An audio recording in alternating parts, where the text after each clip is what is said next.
As we welcome listeners around the network to Perth Stadium for the first time since 2019, and indeed the first time under coach Justin Longmuir. The Dockers begin their season at home, but they're up against the Brisbane side, keen to atone for that disappointing effort last week when they led Carlton by 46 points 18 minutes into the second term, only to go on to lose by 1.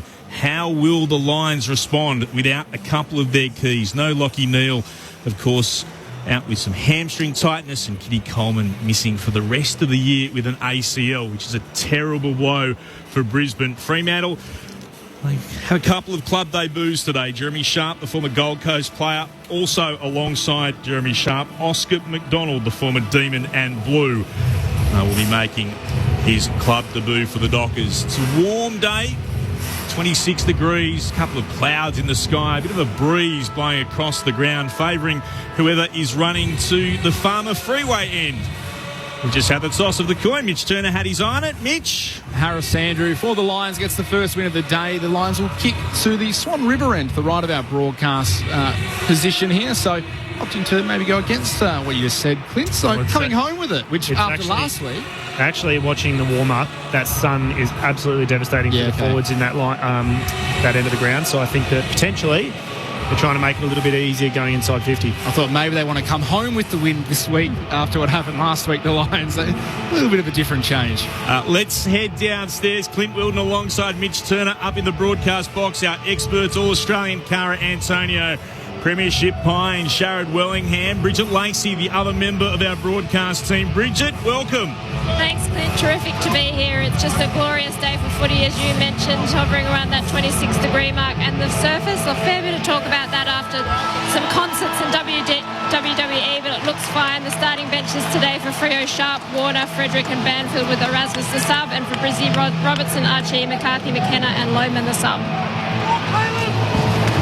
Players are in position in the middle of the ground. Luke Jackson eyeing off Oscar McInerney.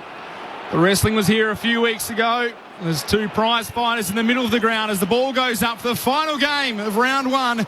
Jackson wins the tap down. Players diving in. Young couldn't take possession, but Fremantle Sarong takes possession. Is quickly taken to ground by Cameron. There's a little issue with Jared Lyons, who's copped a knock straight away, an early blood rule. Coming to the bench, we'll check in with Bridge again soon down on the boundary. As only 15 seconds in, we get a quick pause in players. Cox has gone to Harris Andrews as well, which will be a match-up to watch. So Lyons, blood streaming from his forehead, comes to the bench, and Devon Robertson into the side and onto the ground straight away, replacing the bloodied midfielder. So it will reset again. Ball up in the middle of the ground. McInerney wins it down to Berry, tackled by Young. Got the handball free. Coming through Walters. Was able to find Sarong. His kick towards half forward. High up in the sun. Clumsily coming in from the side was Josh Tracy. He impeded Darcy Gardner and gave away the free kick. So Gardner will have the ball at about left half back for the Lions. That sun causing an early issue as he kicks wide and finds a target in McCluggage. McCluggage now moves it up along the wing, looking for a target. Flying from behind is Jackson, takes a strong mark. His first real big impact in the game to Luke Jackson in this season in 2024. He goes back to Clark, who marks for Fremantle at right half back, just standing in the sunshine. The shadows from the roof will make their way across the ground from the city end to the left of our broadcast position. To the captain in Pearce for the Dockers, to Hughes in the left back pocket. No late changes for either of the two sides. Hughes turns it over. Marked there by Starcevic, who has moved forward. Brandon Starcevic, a new haircut for 2024. It's a slick look. Puts it back inside forward 50 for the Lions. Big fly, front position. The pack of three was Pearce, went to ground. Hand pass came out from Sarong, back to Pearce. Now towards Fife in the left back pocket for the Dockers. Worked it on as Sharp, kicks around the body. Early touch for the new player for the Dockers. Came again to Starcevic, worked it on to Gardner, kicked towards right half forward. Mopped up here by Young for the Dockers. Gave it to Fife. Oh, couldn't quite gather cleanly. Had time to regather. Got it to Sarong, and now to Aish. Comes back again. Kick from Sharp beyond defensive 50. Attacking the football, Switkowski couldn't mark. Gardner sends it back inside the attacking 50 for the Lions, and Hipwood marks. And he'll have the first shot on goal of the afternoon, marking it about 47 out from goal, slightly better than a 45-degree angle to the right. Just pressure there from Brisbane all over the ground. Freo players just not looking inside, went straight back down the line. Couple of Dockers players flew and they had ground level presence. The Lions lowered the eyes and hit up Hipwood. So here he comes. Hipwood to kick from right on 50. 41-29 for the season last year. And he starts with a major in 2024. Eric Hipwood with the first score of the day. It's a goal to the Lions. 1 straight 6. The Dockers yet to score. We've gone less than 2 minutes in the opening term here on Grandstand AFL from Perth Stadium. Clint Wilden alongside Mitch Turner, our experts, Sharad Wellingham and Cara Antonio. Yeah, it was exactly right there, Cara. Their ability, Brisbane, to be really structured behind the ball and force pressure all the way back into the forward line there. I think it was a game of like 3 or 4 turnovers then, wasn't it? Yep. Brisbane turned it over, Freo turned it over, but Brisbane's ability to keep pressuring up and pushing up high meant that they just turning it over in a really dangerous spot. Beautiful kick from Hipwood then as well. As soon as it came off the boot, went high, straight didn't to it? celebrate. Yeah, went through post high. Got the carry easily with the long left leg, Eric Hipwood. So the Lions get the opener. The ball back in the middle. They lead 1 straight 6 to no score. Fremantle trying to get the clearance forward. Coming through well was Fletcher for the Lions. There was a free kick given. It goes against Walters. So it'll come back the way of Jasper Fletcher for infringement over the shoulder. Lions now going towards half forward. Danaher able to get away from Pearce. Takes the mark beyond the 50. Turns, wheels inside. Kick too low for Hipwood. Bouncing ball. Clark cleans up for Fremantle. Gave it to the rung of Young. He gets it to Brayshaw. Further wide. Now in the hands of Ethan Hughes. Dockers moving it down the wing. The kick towards Walters was too wide, out of reach and out of bounds on the full. So Brisbane have the ball back. Zorko has it on the wing. Up again to Danaher. Still a long way from home. Kicking a half away. Kicks it long towards the top of the square. Going back is Cameron. Just out of his reach. Johnson knocks it through. Yeah. And it's paid deliberate. Silly. He was just inside this goal square. However, there wasn't really any pressure on him. He could have taken possession. He had numbers. So it'll be a free kick to Brisbane. Hipwood gets the easiest of goals. He's got 2.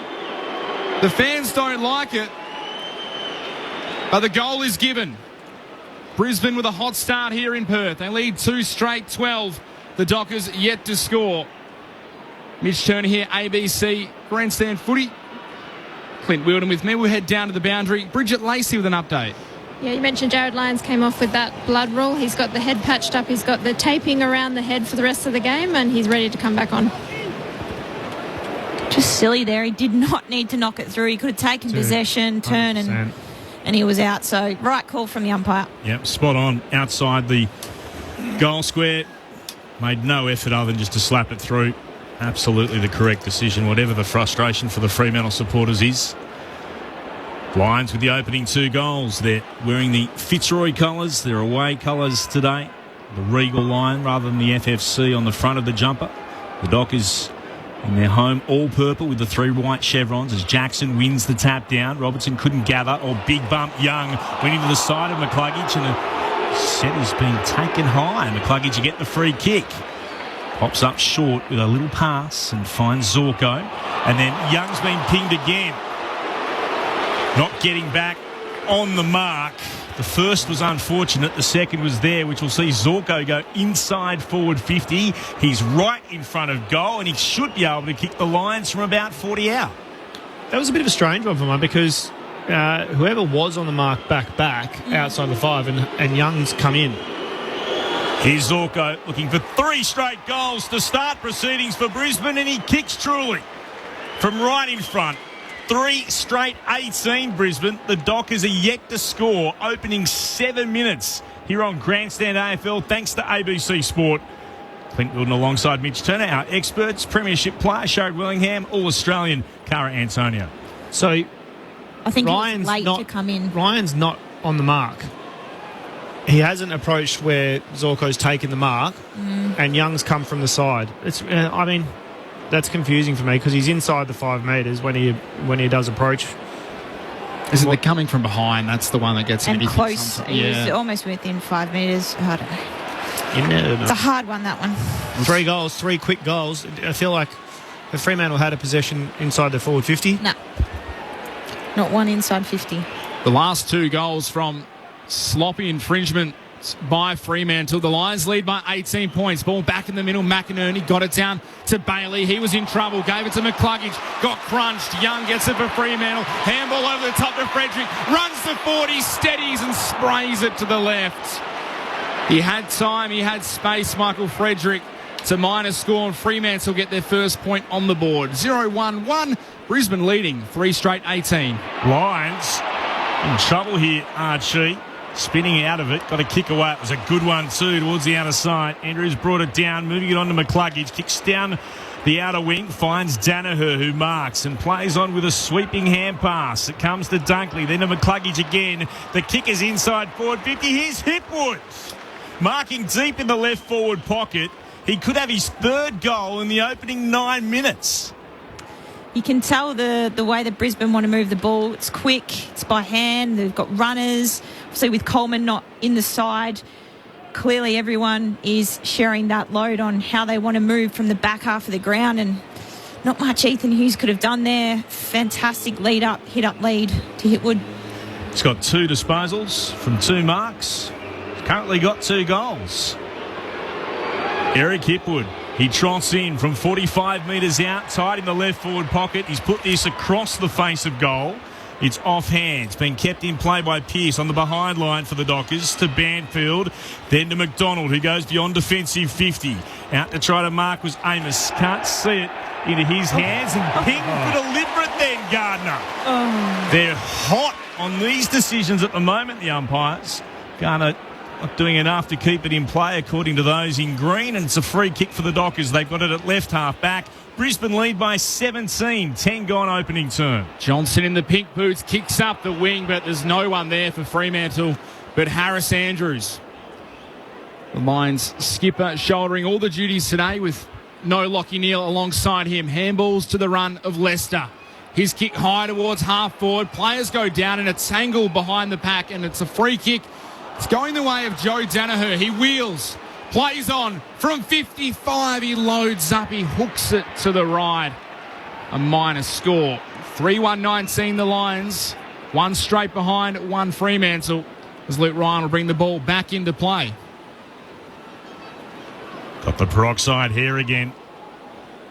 As the talented Dockers defender goes right up the middle. The kick had to be precise. It was to Young. Plays on by hand. Johnson sweeps it forward. Switkowski gathers forward of the centre circles. Hand pass over the top. They'll continue to work it forward. It comes now towards Walters. Walters spins, kicks towards goal. And it's missing to the left-hand side. Carl Warner giving a little hand pass away onto Walters. He had Frederick all by himself as well. Just impressive transition then from Freo as well. Willingness to take it straight up the middle, link up with hands. Something that I was a little bit concerned we might not see from Fremantle. They want to see here, by the way, whether or not the ball's just clipped the inside of the behind post on the way through. The umpire's on-field call was it is a behind.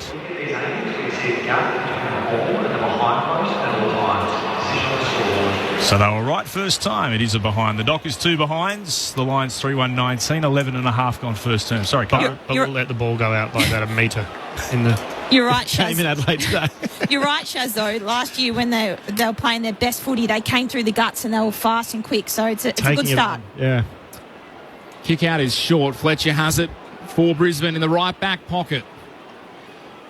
Wants to move it on now. Kicks to a big pack on the wing. Flying from behind is Jackson. Couldn't mark. Lions got the crumb. Fed it to Zorko. His tumbling ball up the wing. Gathered by Fremantle. Hipwood's in a good job. Get a hand in there to knock it down, but it falls the way of the Dockers skipper. Does well. Steps around an opponent and finds Oscar McDonald. His kick going to the corridor. Chopped off by McCluggage. He's got players free ahead of the ball. Running back towards goal. Bailey. One-on-one with Clark. Bailey takes the mark.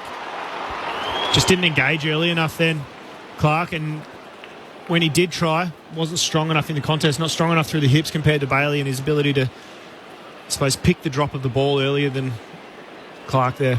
Again, like the mindset of the Dockers, though, to come back through the corridor, but just televising it a too little much bit. height on the ball. Yeah. Zach Bailey, 29 goals last year from his 24 games. Started the grand final on fire too. This one, about 25 metres out, directly in front. He's kicked harder goals than this, and this one's no problem for Zach Bailey. The Lions have 4 on the trot to open the game. Their margin out to 23 points, 4-1-25. Fremantle yet to kick a major, just the 2 straight behinds. 13 minutes played, opening quarter here at Perth Stadium. Mitch Turner here for Grandstand AFL alongside Clint Wheeldon. Our experts, former Collingwood Premiership player Sharad Wellingham, and Dockers, former AFLW captain Cara Antonio. And it's also maybe just a little bit too long of a kick. When we're trying to go through the corridor, it's got to be a little bit of a shorter kick where you can maybe go out the other side or take off straight away. Admittedly, there were 3 Freo guys, and McCluggage has read it really well there to create that turnover, but maybe just a little bit too long a kick. And as you said, just too much airtime on it. One-step kick. Bounce to restart. Good bounce too. One down the middle here by Tracy. Emerging with it. Surging away. That's Wilmot for the Lions. Kicks inside forward 50. Spoil came from Ryan at the back. Ball hits the deck. Pearce has got it. He's getting a free kick being taken high. And he'll move it short to Sarong. Between full-back and centre-half back for the Dockers, who just need to get their hands on some footy at the moment. Sarong beyond defensive 50. Defensive point of the centre square to Tracy. Flares it out towards Sharp. Marking a little bit shy of the wing. Looks to come back inboard to Brayshaw.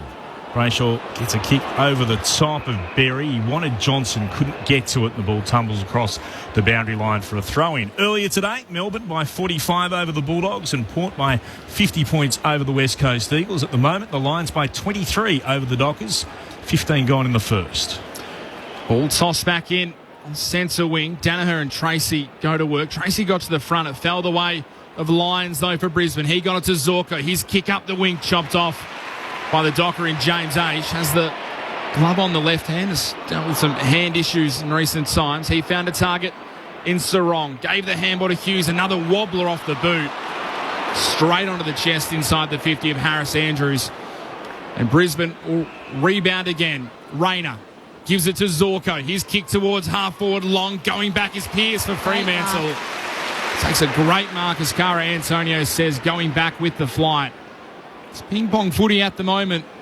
Between the arcs as Pearce's 20-metre kick fails to get to Warner. He gathers on the bounce. Then switches further afield to the broadcast side and Clark. The Dockers just stagnant for a moment, trying to find an option. Brisbane set up well behind the ball.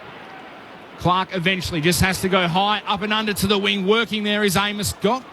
Gardner under the ball, couldn't take the mark, and Starcevic has taken in a strong Emmett tackle. It'll be a ball up right in front of the interchange gates. 16 minutes played. The Lions lead by 23. Did you say ping-pong footy? Yeah. I go more beer pong because everything that's mattered has been at one end. That's true. To the right. I haven't sunk a cup yet, Fremantle, you'd say. They haven't got even close. Tracy wins the tap. It's straight back over the boundary line for a throw-in. Fletcher, of course, his father, Adrian, played with the Dockers for a number of seasons. In fact, 79 games with Freo. Adrian. Jasper, very impressive early stages of his career. Jeff Christian medalist, I believe. He was indeed Fletcher. the very first. Throw it in again. Tracy got both hands to it. Spilled down his lines with the wrapping around his head. Knocked it to the ground. Tracy looks to soccer it forward to Starcevic, who gathered and hand passed it straight towards the boundary line. The umpire says we'll throw that in. There are enough players lurking in the vicinity. So throwing it left half forward for Fremantle. The inside 50s have not been pretty. 9-3 in favour of Brisbane. They've kicked 4-1 to 2 behinds. Ball back into play. Danaher was strong, used his body, got the ball down. Fife tried to gather. Emmett got bumped out of it by Cameron, and then the ball is a throw, and it's going against the Dockers here. Fife has to hand it back to Wilmot after Brayshaw is the player who gave away the free kick, and Wilmot will look to go short, and he finds Archie just inside the defensive edge of the centre square for the Brisbane Lions. Fremantle flooding almost all their numbers behind the ball here as Archie goes wide to the wing, finds McKenna into his first game of the season. Ends up through hands with Danaher. Sells some candy to 5. Now kicks long to the top of the goal square. Going back is Rayner. It goes over his head. Off hands through for a minor score. 4-2-26 Brisbane. Fremantle still just 2 straight behinds.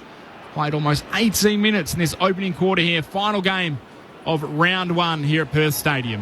Inside 50s now 10-3 for the Lions as Ryan takes a couple of steps and thumps it towards the commentary wing. Gather in there. Great mark from Jackson, who's surrounded by players and somehow emerges with the football. He's got it for the Dockers. Glance to the left, look to the right and goes short. Stabbing towards the commentary wing. Marked there by Sarong. Kicks Fremantle back into the middle of the ground. The kick was dangerous, but it worked perfectly. Clark bounces off McCarthy, plays on with a run. Now this is dangerous as Hughes has possession of the football and he looks to chip short and he hits a target. Hard up against the boundary line. The Dockers can sit up again through Sharp. In the bright sunshine on the southern wing. Sharp wheels around. Looks to kick it inside forward 50. They come from everywhere, but Danaher was the only player who read the flight of the football and he takes the mark uncontested in front of the pack that had gathered behind him. And Danaher for the Lions will put it back towards left half back. Brisbane by 24, 19 gone in the first. So Rayner takes the mark right on the heart of the boundary line. It was close to going out, but the mark was paid. Kicks it up the wing now to no one in particular. A lot of space. It tumbles over the boundary line. The umpire says that's okay. That was a genuine misexecution. So it goes out of bounds. It'll be a ball up about 80 metres out ball in 80 metres out from the Brisbane attacking goal. Joe Danaher, 4 marks already in this first quarter. Ball tossed back in. Jackson got to the front, got it to Sarong. Now Sharp. Handballs to 5. He's under pressure. Berry, the 2 number 7s go head to head. The umpire will ball it up. Berry took 5 to ground. Another ball up, 70 metres out from the Lions attacking goal. Sarong tries to gather off the ground, does so, gets it to 5. Sharp had a fumble. He retreated to Warner. Underground handball to Brayshaw. Left foot snap over the shoulder, a blind kick up the wing and goes straight back into the possession of the Lions through Ainsworth. He has a runner in McKenna. Kicks a tumbler inside the forward 50. Archie trying to gather, can't. Knocked away by Hughes. Now Clark in there for the Dockers. He put his head over the ball, was taken high. And for the time being, Fremantle will get an element of relief as Jordan Clark wins the free kick in the right back pocket. A long way from home, though. Still yet to score a goal in season 2024 as Clark kicks long up the wing. Towards right half back. It's taken a little bounce. It's gone out of bounds on the full. Goodness me. Much going Freo's way. He's been rampant at the moment. Andrews goes back towards the logo. The Lions look to come forward again. Now it's with Danaher after getting it from McKenna. Big St Patrick's Day, by the way. The Irishman out there. To all our Irish listeners. Kick inside forward 50. Enormous flight. The back came from Rayner. Didn't really get anywhere near it. Clark looks to soccer it forward. Banfield gathered it well. Gave it to Johnson. Back to Clark. Kicked into Starcevic. Great smother. Had the arms high up in the air. Sees it ricochet away over the boundary line. Brisbane will be happy with the stoppage. Deep inside the right forward pocket for the Brisbane Lions. They're on the attack, heading to the right of our broadcast position in this term, and they lead by 24 points. From the throw-in, Danaher takes clean possession, eventually got tackled by Warner. Ball jars out, clearing kick for Fremantle came from Sarong. It's at left half back for the Dockers. Banfield looked to tap it out, only went as far as Fletcher. On to McCluggage from 51 out from goal, heads towards goal. Has it been spoiled across the line by Pearce? I reckon it has. A despairing dive from the Fremantle captain and fullback. He's rushed it through for a minor score. They're going to send it upstairs. They've been very cautious, the umpires, but I'm convinced he got his fist to it before it crossed the line, and he absolutely did on the replay. And umpire's call was touched. It was. So, as Clint Wilden says, it is a behind off hands in the review. Eventually, took a little longer than it maybe should have, but has confirmed that. So 4-3-27 Brisbane. The Dockers just 2 behinds. The kick comes long out of defence and Starcevic able to fly across and fist it right into the crowd. Their ball in, 65 out from Brisbane's goal.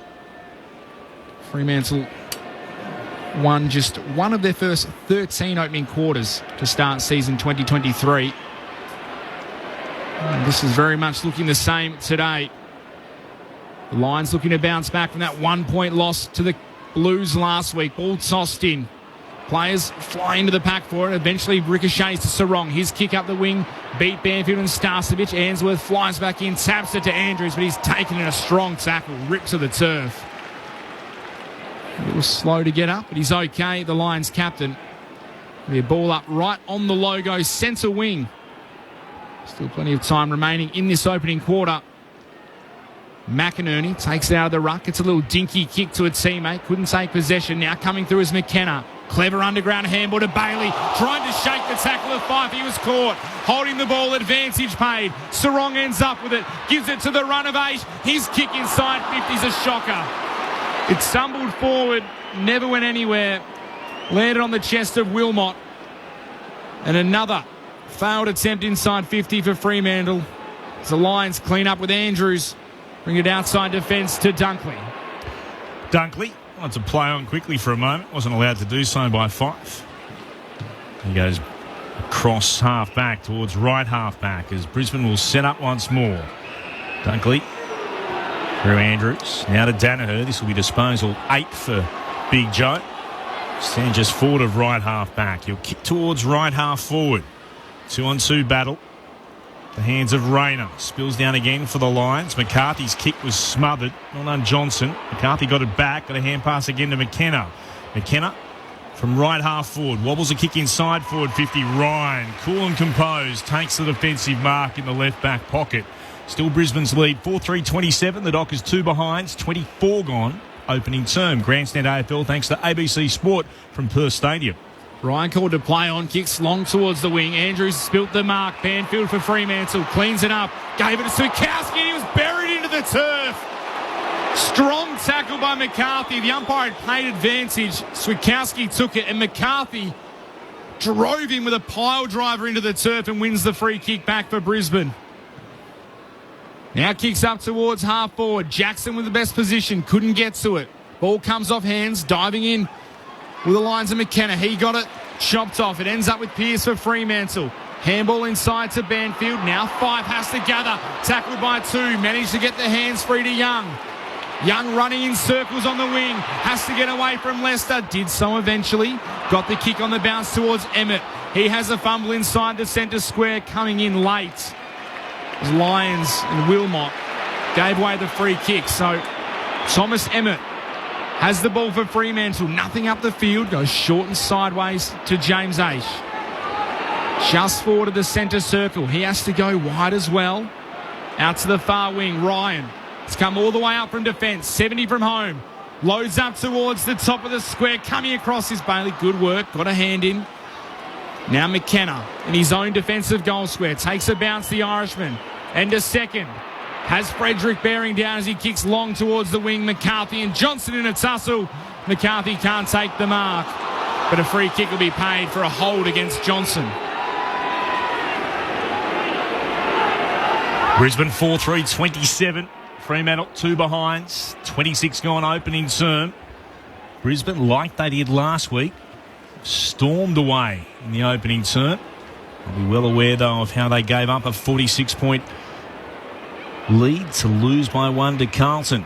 Fremantle a long way behind what the Blues have been displaying, mind you. Brisbane have switched play from right half back to left half back, and now back inside the defensive 50 as Rayner takes the mark from Leicester's kick. He'll go short to Ainsworth. And out towards McCluggage. Goes over his head. It'll bounce awkwardly for him. Now he's under pressure from Johnson. Gathered it beautifully and then got away from the Docker. Kicks the lines towards right half forward. Zorko gives away the free kick for a push. And Aish will have it for Fremantle at left half back. Results earlier today. Melbourne over the Bulldogs by 45 and Port by 50 over the West Coast Eagles. Sarong wants to switch to play across half back for the Dockers. Able to find his captain in Pearce. Runs outside defensive 50. Just touches the ball on the ground. Has nothing to go to. Now picks a target up the field. Kicks it towards Tracy. Good mark. Plays on quickly to the runner Sharp. His kick inside the forward 50. Walters from this side. Can't mark. falls to Banfield, shakes the tackle on his right boot, bends it round the body, and Fremantle finally on the board in 2024. And the dangerous Bailey Banfield swoops. Don't worry about bending it like Beckham. He's bending it like Banfield. Fremantle get there first. 1-2-8. They trail the Lions 4-3-27. Minute and a half left to play here in the first quarter. Bridget Lacey down on the boundary. Yeah, it seems to be a bit of a concern for Darcy Gardner. He came off probably 5 minutes ago and he had a chat to the doctor and the physio. Just been getting worked on in the blind spot on the bench, but he's got some taping now on his left knee, so we'll keep an eye on him, but he looks good to come back out. Well, finally, the Dockers, after 7 inside 50s, just get it to a dangerous spot and let the forwards do their thing. I think when it came off the boot, I was actually kind of a bit nervous. concerned because it was 3 Brisbane players, but the talent and I suppose desire from Michael Walters to create that contest. Just created the contest, and then Banfield to swoop on the loose ball. But yeah, they nearly butchered it. Yep. But the effort was there, and it was a great goal from Banfield. Back to 19 points. Jackson. The more telling finger tap as it spilled the ground. Sarong was being held. Wrapped up then by Zorko. Ball up on the outer edge of the centre circles. McInerney wins this down for the Lions. Sliding onto it, Dunkley couldn't gather. Went between Young's legs. Still pinballing around him there. Fletcher tries to emerge with it. Young does. Got it onto Brayshaw through traffic. Hand passing forward Sarong on hands and knees. Lovely hand pass out to Young. Moves it on again. Now it comes to Sharp. He kicks around the body up into the right forward pocket. Stretching was Lester. Got a fingertip to it. Cox is there. Tried the soccer option. Didn't make clean contact. The Lions will clear it away, but only as far as Warner. He marks the attacking point of the centre square at right half forward from the Leicester kick. Puts it back inside forward 50 for the Dockers. Again, Andrews gets a fist to it at the back to Answorth. Oh, lost it. Spent it before he had it. Switkowski has it. Met by 2 lines.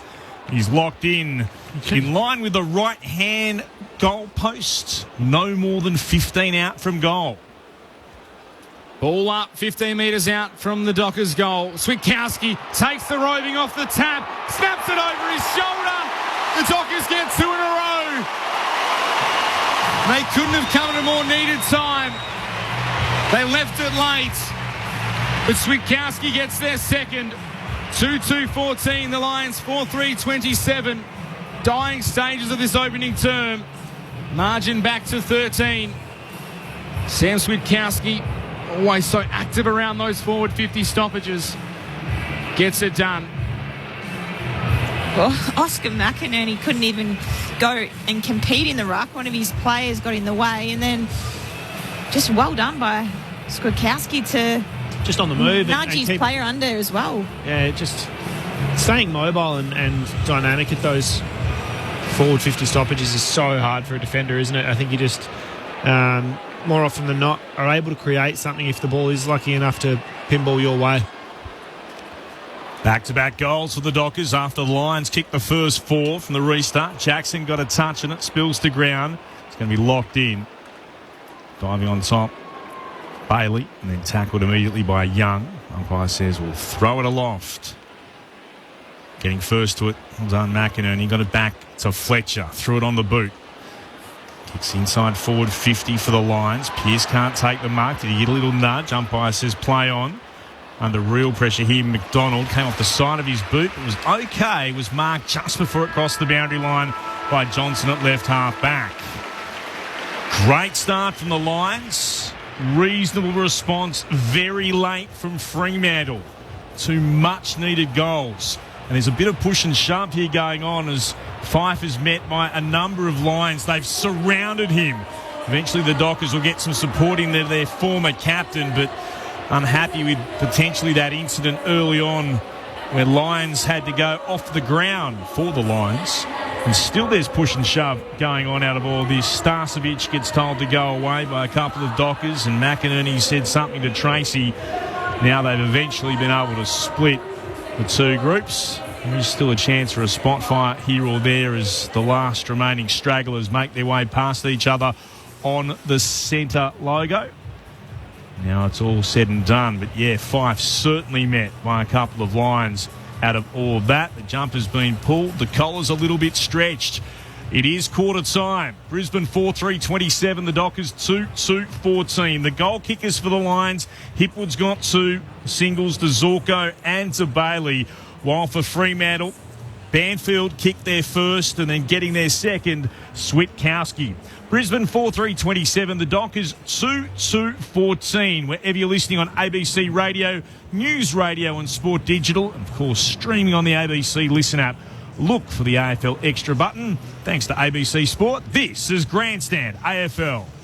Hello, I'm Patrick Stack, and if you like great stories and you enjoy sport, then I reckon you need ABC Sport Daily in your life. In terms of an apprenticeship to serve in international rugby, well, that World Cup was a pretty difficult one. At the risk of making the same mistake twice, I do think a 4-peat might just be a little bit beyond them. Even the coaches allow themselves to be happy and just soak in the moment of history. It's a daily sports conversation, and it's called ABC Sport Daily. Find us on the ABC Listen app. This is ABC Sports coverage of the 2024 AFL season. Every match on the ABC Listen app. Look for the AFL button. Kick from Sharp beyond defensive 50. Attacking the football, Switkowski couldn't mark. Gardner sends it back inside the attacking 50 for the Lions, and Hipwood marks. And you'll have the first shot on goal of the afternoon, marking it about 47 out from goal. Slightly better than a 45-degree angle to the right. Here he comes. Hipwood the kick from right on 50. 41-29 for the season last year. And he starts with a major in 2024. Falls the way of the Dockers skipper, does well. Steps around an opponent and finds Oscar McDonald. His kick though into the corridor, chopped off by McCluggage. He's got players free ahead of the ball, running back towards goal. Bailey, one-on-one with Clark. Bailey takes the mark. Zach Bailey, 29 goals last year for his 24 games. Started the grand final on fire too. This one, about 25 metres out, directly in front. He's kicked harder goals than this, and this one's no problem for Zach Bailey. The Lions have 4 on the trot to open the game. Plays on quickly to the runner Sharp. His kick inside the forward 50. Walters from this side. Hard mark. Falls to Banfield. Shakes the tackle on his right boot. Bends it round the body. And Fremantle are finally on the board in 2024. And the dangerous Bailey Banfield swoops. Ball up, 15 metres out from the Dockers' goal. Switkowski takes the roving off the tap. Snaps it over his shoulder. The Dockers get 2 in a row. They couldn't have come at a more needed time. The 2024 AFL Premiership season. On your radio. ABC Sport Digital. And on the ABC Listen app. It's the final game of round 1 at Perth Stadium, and Brisbane lead by 13 points over Fremantle. Results earlier today. Port by 50 over the West Coast Eagles, and Melbourne by 45 against the Western Bulldogs. Interesting quarter that between the Lions and the Dockers. What did you make of it? Our experts, former All-Australian Cara Antonio, and a premiership pie, Sharad Wellingham. It was an interesting start because a couple of indiscretions from Freo led to early goals that Brisbane were able to convert. And I thought, oh no, the floodgate's going to open here. But they wrestled it back. They slowed the momentum, which shows some real maturity from Freo point of view. I still not really sold on Fremantle transition and ability to move the ball at the moment. Not really buying into what they're selling. Too many of their players are running away from the ball carrier, and when they're on a slow play and not presenting up towards the kicker. Yeah. A lot of the time they're, breaking out towards the wing, and it looks like they're really working to create a lot of space and working hard to space. But when it's slowed down, they just need to find those ones that they do create for Sarong, where it's just a little tiny lead and get that inside 45. And then when they had the courage, I suppose, to take it on, and we saw them move it through the corridor, it looked really good. But their inability to create that off slow play is a question mark. Yeah, 100%. Hit the nail on the head. The breakdown for me is from half back when they go to slow things down. They look heaps better when they've got those runners coming through. But for me, the inside 50 method for Freo just wasn't working early. There was no lead-ups. They got it in the corridor, then decided to go wide, but they needed to get it in quick, deep, get your forwards to fly, ground ball level presence. Are they concerned about Andrews? Because Probably, it really looks like Amos is trying, or Cox when he's on him, is really trying to isolate him and take him away from the contest. But Andrews is not really paying any attention to that and still impacting the contest. So the key stats quickly. The leaders in the disposals of both sides for the Lions. That's Danaher and Andrews with 8 apiece. McCluggage 7, McKenna 6. For Fremantle, Sarong leads all comers on the ground with 14. Young 8, Pearce 8, so too Jordan Clark. Second term underway. Amongst all that, McInerney was able to win it down to Jackson, who got a hand pass out, stealing it away. Only as far as Rayner, though. Here's Robertson. Devon Robertson kicks Brisbane inside forward 50, and Pearce front position against McCarthy. Marks for the Dockers. Sends it out towards Brayshaw. Not a great kick. A very good player. Bobbed along the ground. Met then immediately by McInerney. Kicks back towards right half forward. Taking the mark then is McCarthy. He'll bounce up quickly for the line. Sends into the right forward pocket. Pearce defends. Getting a fist to it only as far as Fletcher. Centering ball for the Lions. Aish only had eyes for the footy. Flew up into the air in front of his defensive goal square and then sees it over the boundary line for a throw-in right beside the left-hand behind post. The Lions heading to the left of our broadcast position in this turn. That's the Farmer Freeway end of Perth Stadium. No change after 60 seconds to play in the second term to that score. Brisbane 4-3, the Dockers 2-2. Shallow throw in the rucks have to come to meet it. McInerney knocked it down, but it's sharked by Johnson for Fremantle. His kick high towards the wing, coming across Cox. Sorry, Tracy couldn't mark the ball. Lions able to clean up. Starcevic feeds it to Coleman. Now Wilmot off a step, kicks it high towards the deep part of the 50. Coming across is Jackson, got rid of Hipwood, couldn't mark. The ball stays in along the boundary line.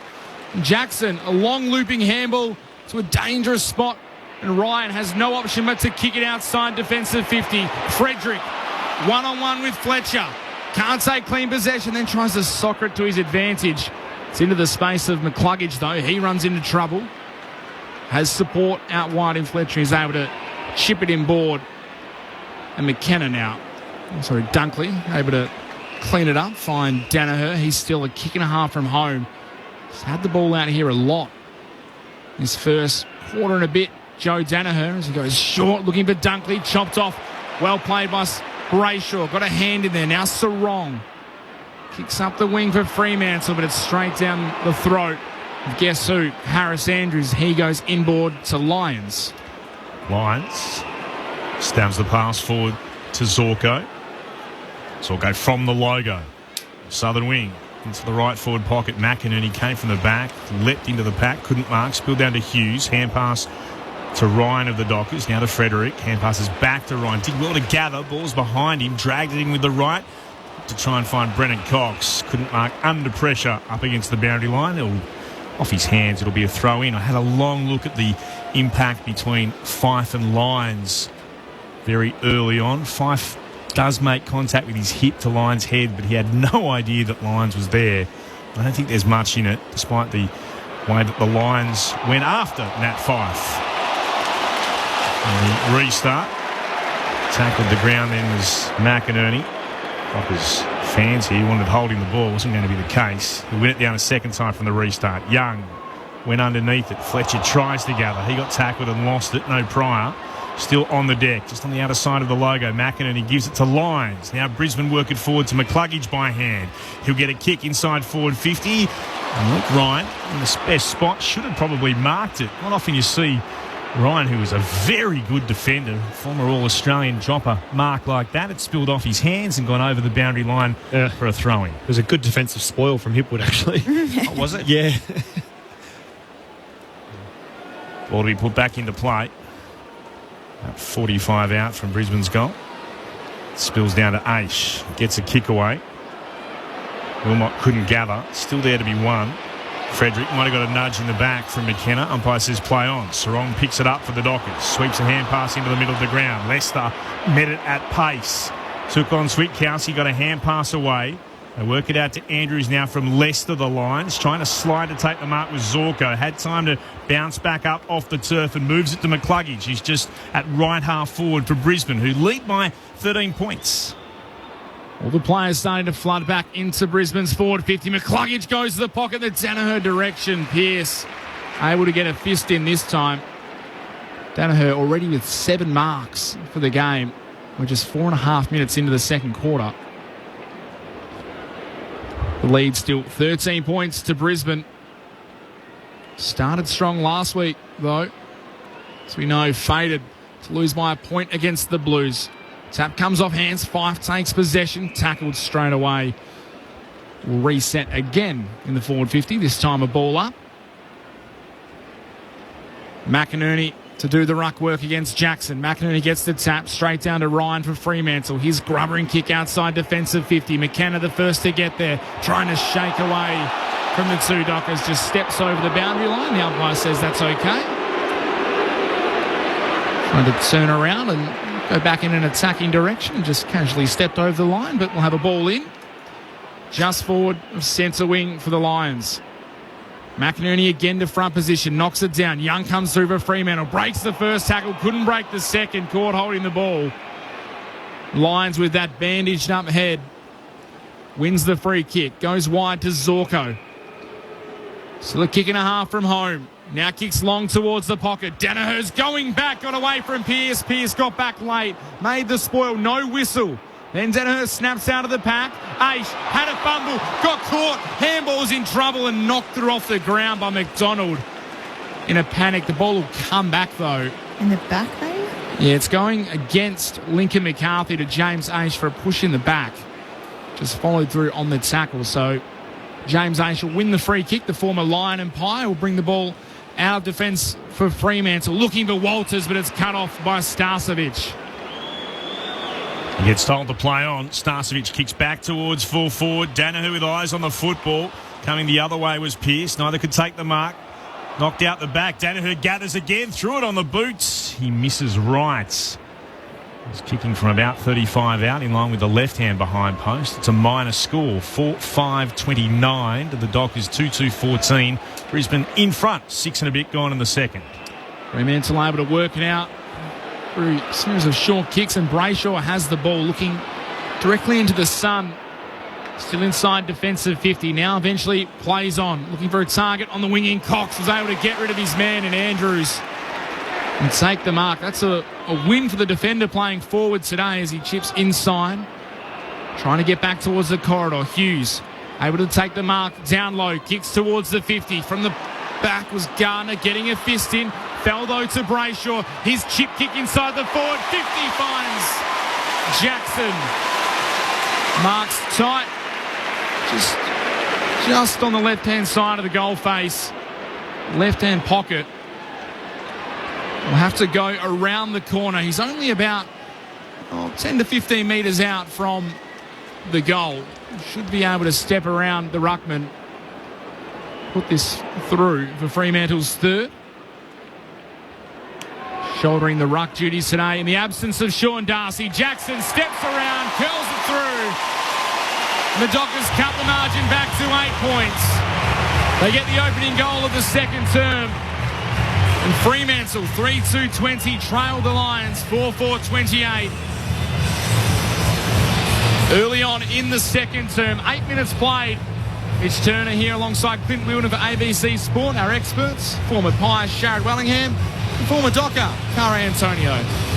Oh, good representation of the ground, but if Brisbane had had a little bit more, I suppose, awareness at that contest, it was probably going to be a turnover. But again, their ability to create the ground ball and then have really good representation down on the ground. Jackson I wasn't actually looking forward to ahead of the ball, were you? He worked hard. Yeah. That's his one of his really, I suppose, strengths, isn't it? His ability to push hard forward, and a great example of that there, being able to take a mark down on the goal line.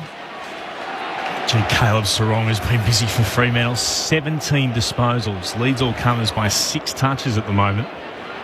Jackson against McInerney. Jackson got it down. Fife put his head over the football. Trying to break the tackle of Lyons, who hung on to him. He was able to get a hand pass just out. McCluggage also courageous. And then coming the other way, met by Sarong. The ball jarred out to Young.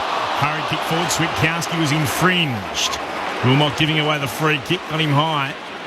Switkowski just forward of the middle of the ground, still in the centre square. He'll kick out towards right half forward. Nicely worked to McDonald. On debut for the Dockers today. Oscar McDonald kicks back inside forward 50. Andrews got a touch on it. Down to Jackson for the Dockers. Back to Walters. Tackled the moment he received it. Berry got him. Gardner lent supports. It's going to be a ball up. 25 out from Freo's goal. to the right of our broadcast position in the right forward pocket. McInerney won it down. Here's Sarong again. Not a great hand pass for Young. His hand pass, or attempted one, was knocked down by Berry. Berry's able to gather for the Lions. Gave it to McCluggage. Kicks high up into the air beyond defensive 50.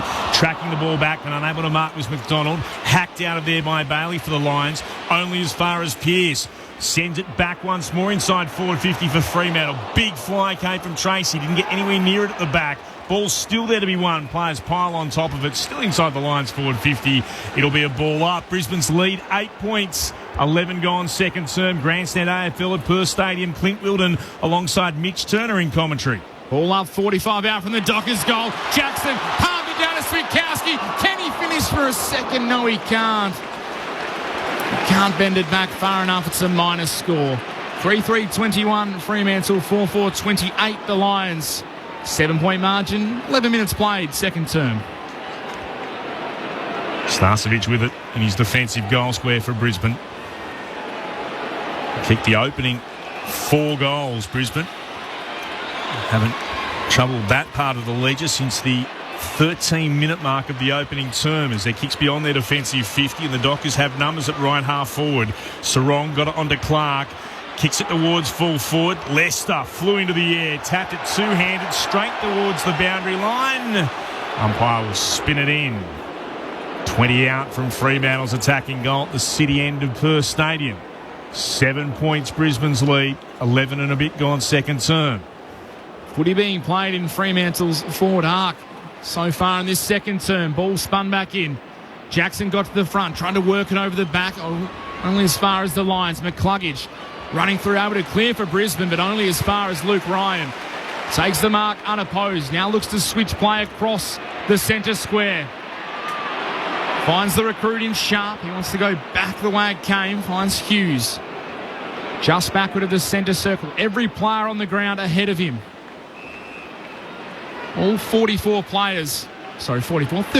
players on the ground are inside Fremantle's attacking half. And Rayner steps over the mark and gives away a costly 50-metre penalty. That's one way to work through the congestion, is have the umpire in yellow march you all the way into the 50. It'll bring James Aish. The man of the mark will stand about 40 metres out. Aish can get the journey. He'll kick from 45 directly in front.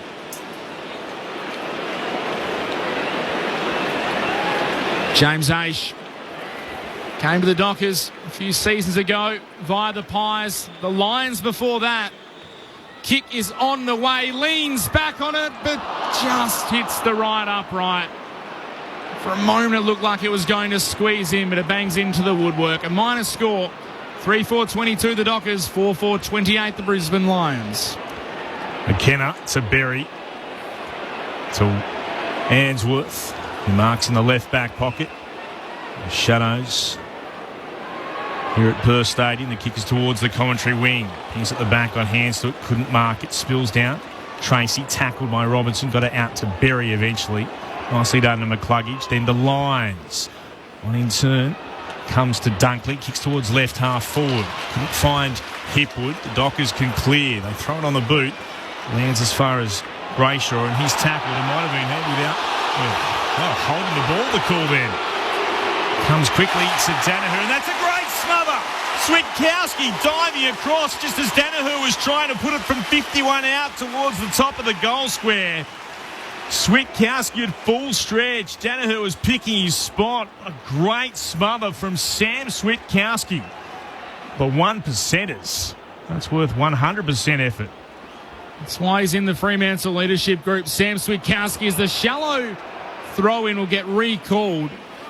The two rucks, Danaher and Tracy, had to run to meet it. Tracy socketed out of the air, rolled over the boundary line, but the umpire has called for a replay of that throw right on the 50-metre junction, left half forward for the Lions. Danaher and Tracy. Danaher taps it down, stolen by Sarong, gave it a Sharp, he was caught. Berry gives it to Zorko, Dunkley's kick smothered. The Dockers win it back. Banfield to the run of Pearce, kicks it out in front of Frederick. He's got space on the wing. What does he do? The kicks towards half forward, looking for Emmett. The kick is too wide over his head. Goes out of bounds. just outside the forward 50 for Fremantle. A missed opportunity. He just needed to tick back up at the foot there, but like, there's so much space in front of him. Like you said, Chaz, at quarter time, just like a connection there. 6 points the margin in favour of Brisbane. 4-4 plays 3-4. 15 gone, second term. From the restart. Trying to get it away here. The Lions knocked forward by the Dockers. Spills down towards Cox. Stolen away from him by Andrews, who takes it across the boundary line for a throw-in. Deep inside Fremantle's forward 50. Hammer stands at full forward with him as Gardner. Brendan Cox goes to the goal square as well. Tracy will do the ruck work against Danaher. It's thrown back in. Danaher knocks it down. Out after it is Fletcher. Look to send it straight towards the boundary line. He's disguised it well enough. A little bit of running repairs here on the bench for Luke Ryan with the forefinger of the left hand. It's getting some strapping. Still in the left forward pocket for Fremantle. It's put back into play by the boundary umpire. Tracy front position, won it down. Bailey got to it first, couldn't gather. Sarong could. Gave it to Johnson and he's tackled. That's holding the ball. Wrapped up by Fletcher perfectly for Brisbane.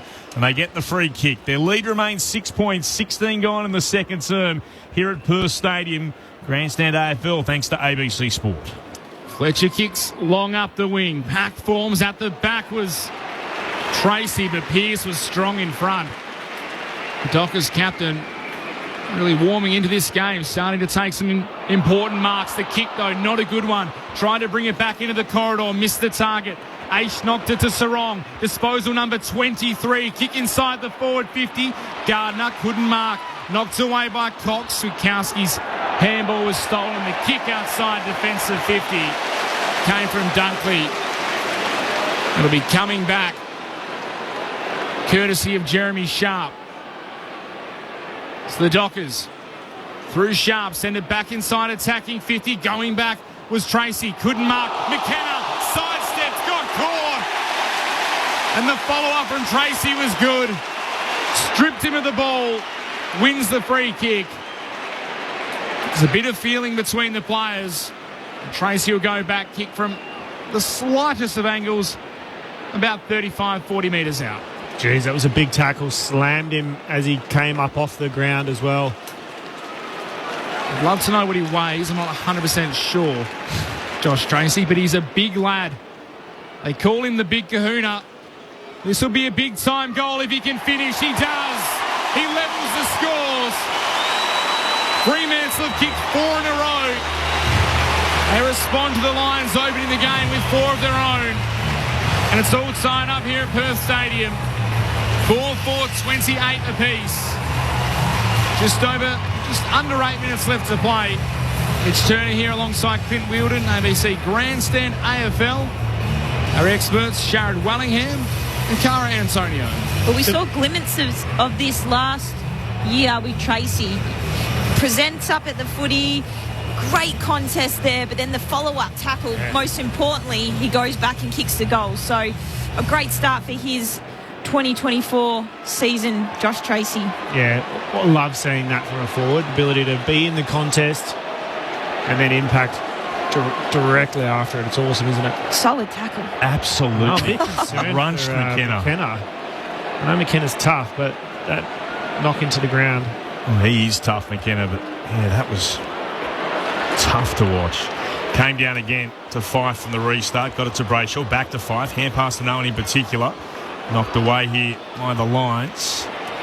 Eventually Rayner's able to get hands on the footy. Kicks inside forward 50. Archie, clever, just slapped it in the direction of Hipwood. Tackled by Aish. It spilled out. Hipwood went again and then provided a Shepherd. Looking for Archie to get onto it. He couldn't. Neither could Fletcher. Got a little nudge from Johnson. Fletcher looked to go to ground. It's been picked up here by the Lions, and Fife has got his opponent and he's going to get a hold of the ball decision.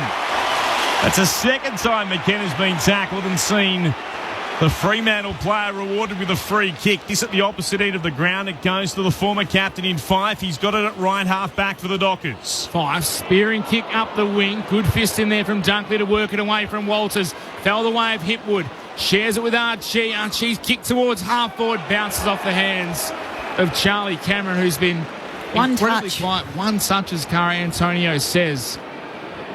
Kicked how many goals last year for Charlie Cameron? This season was 59. He kicked 34 of them on the road, Charlie Cameron. Plays well away from home. The ball will be tossed back in. Here he is, Cameron, trying to gain possession. Gets an awkward-looking handball under pressure. Falls the way of his teammate McKenna. Outside 50, kicks high up into the sun. And going back is Warner for Fremantle. Takes the intercept mark and is able to feed it outside half back through Johnson. Johnson, with the pink boots on, kicks down the commentary wing. Tonks went up, couldn't mark. Came down to Starcevic, got a hand pass away. Well gathered then by Berry, or Robertson rather. His hand pass was out again to Wilmot. And short by hand once more. Now it's with Fletcher. Stepped away. Got a hand pass forward to McKenna. Just pops it in the direction of Danaher, who went up, and he's been given a free kick for a push in the back. He made absolutely sure that the umpire saw it as well. Alex Pearce, the player who's given away the free kick. The arm was in the back, but yeah, Danaher has made sure that it got spotted. Bit of mayo added to that one. Yeah. Free kick was there. Make sure he gets it. Danaher puts it inside forward 50. Hitwood couldn't mark. It's down to Zorko. Hand passes back into the corridor. Met then by McCluggage. Strong tackle, Young. No prior, but a great tackle. Took him to ground. 49 out from Brisbane's goal. Into the left of our broadcast position. The Farmer Freeway end in this quarter. It's thrown up in the bright sunshine. Jackson got fingertips to it. Robertson couldn't gather it. Spills down to Warner. He's tackled again. Just beyond Brisbane's forward 50. Right on the arc. It's another ball up. Scores level. Brisbane kicked the first 4. The Dockers kicked the next 4. 28 points apiece. 22 gone second term. McInerney wins the tap. 5 tried to shark it eventually falls off hands to Dunkley. He's tied up by Young again. It'll be a ball up right on the 50-metre arc. Jackson and McInerney go at it. Jackson follows up.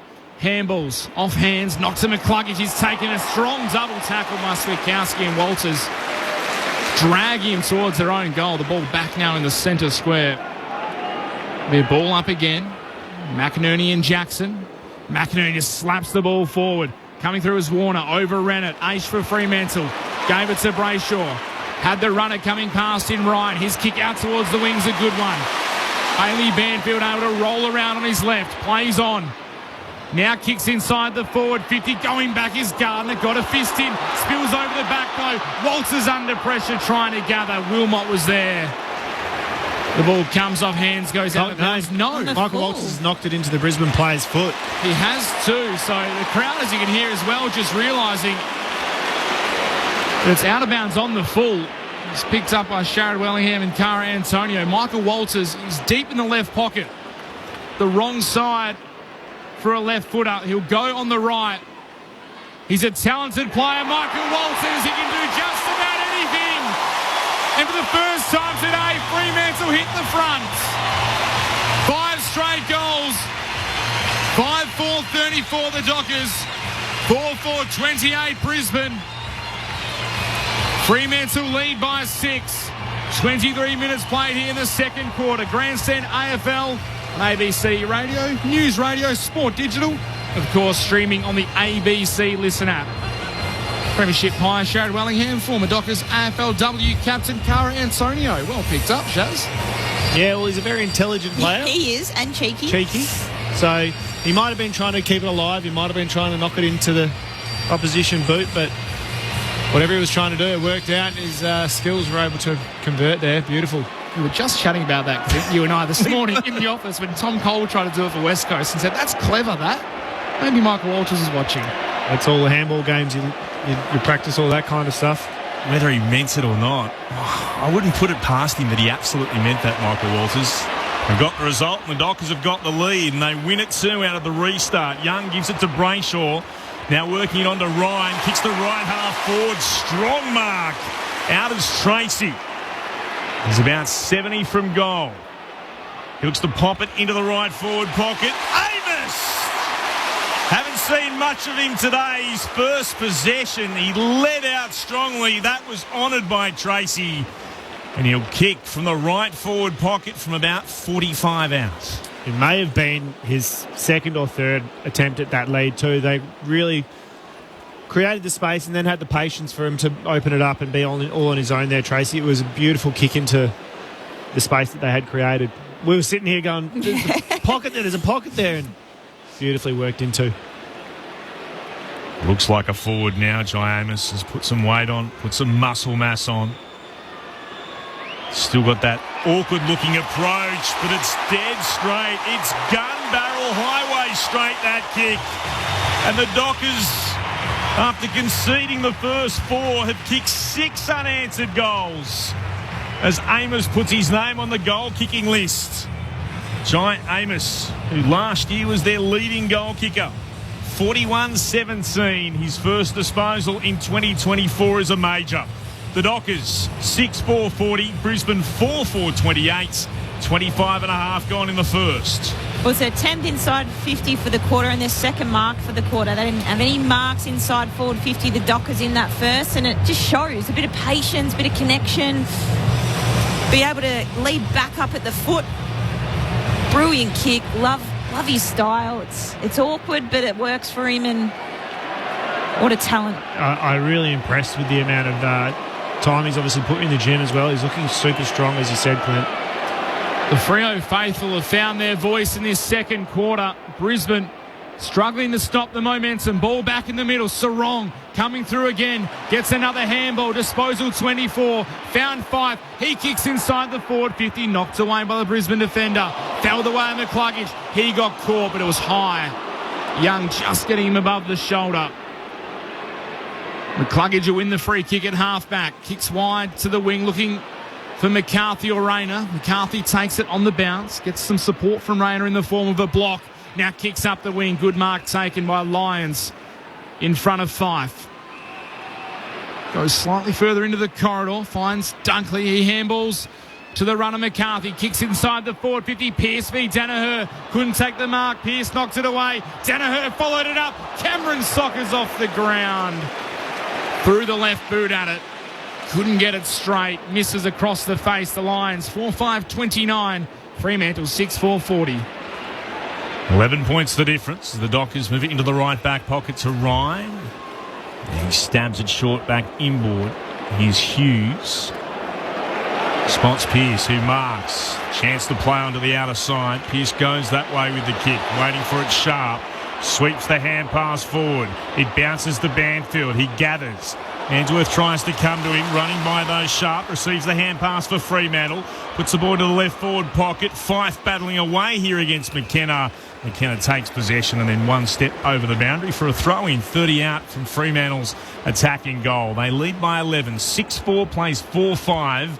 If you've just joined us on Grandstand AFL, Brisbane kicked the opening 4 goals. The Dockers have kicked the next 6. 27 gone in the second. McInerney took it out of the ruck, was tackled, didn't dispose of it correctly. You don't see it that often anymore, the ruckman penalised in the ruck contest, but Nat Fife will be the recipient of the free kick. I think it was because he took it out, had possession, then the tackle occurred and there was no disposal. A massive roar for Nat Fife as he goes back. It's stiff, actually. That's tough. Yeah, that is very tough. You don't see them called very often. Fife on a pretty acute angle, 40 metres out. Howley's set shot goal kicking B in 2024. The goal umpire shimmies to the left, and that's the way it goes. Minor score for Fremantle, 6-5-41. The Lions 4-5-29. Almost 29 minutes played, second quarter here at Perth Stadium.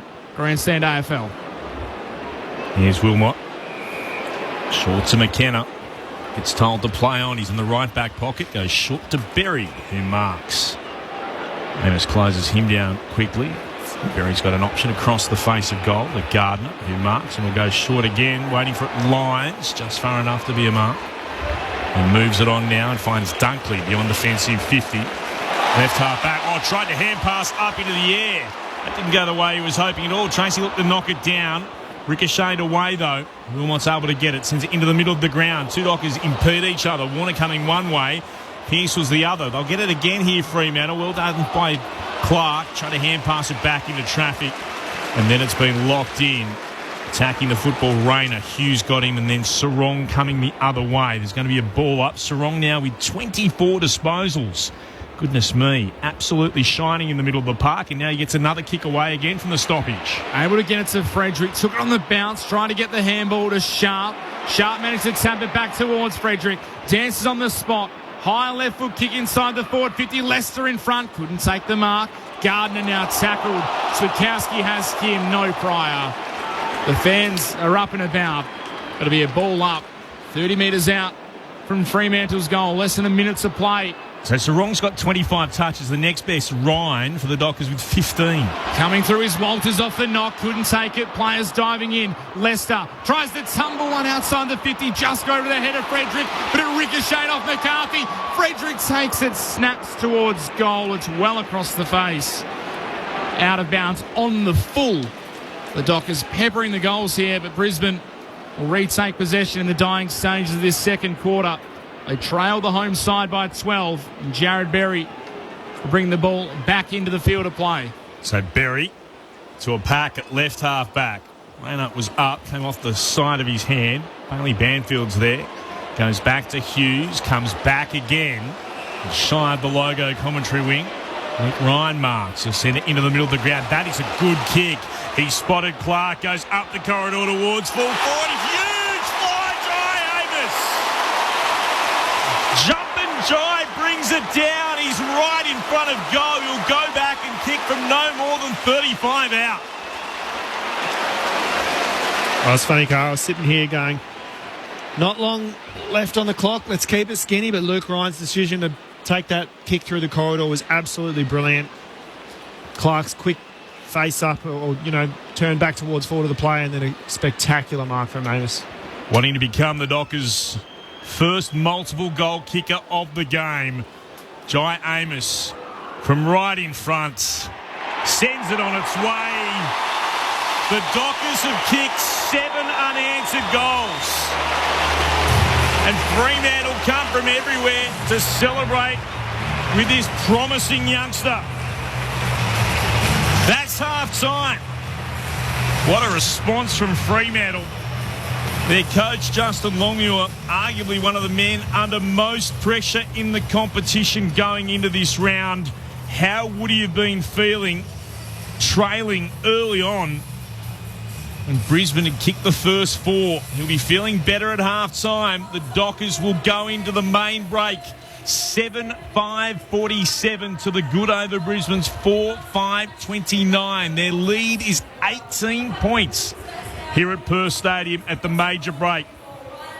Repeating the results earlier today, if you just joined us on Grandstand AFL, Port Adelaide beat West Coast by 50 points.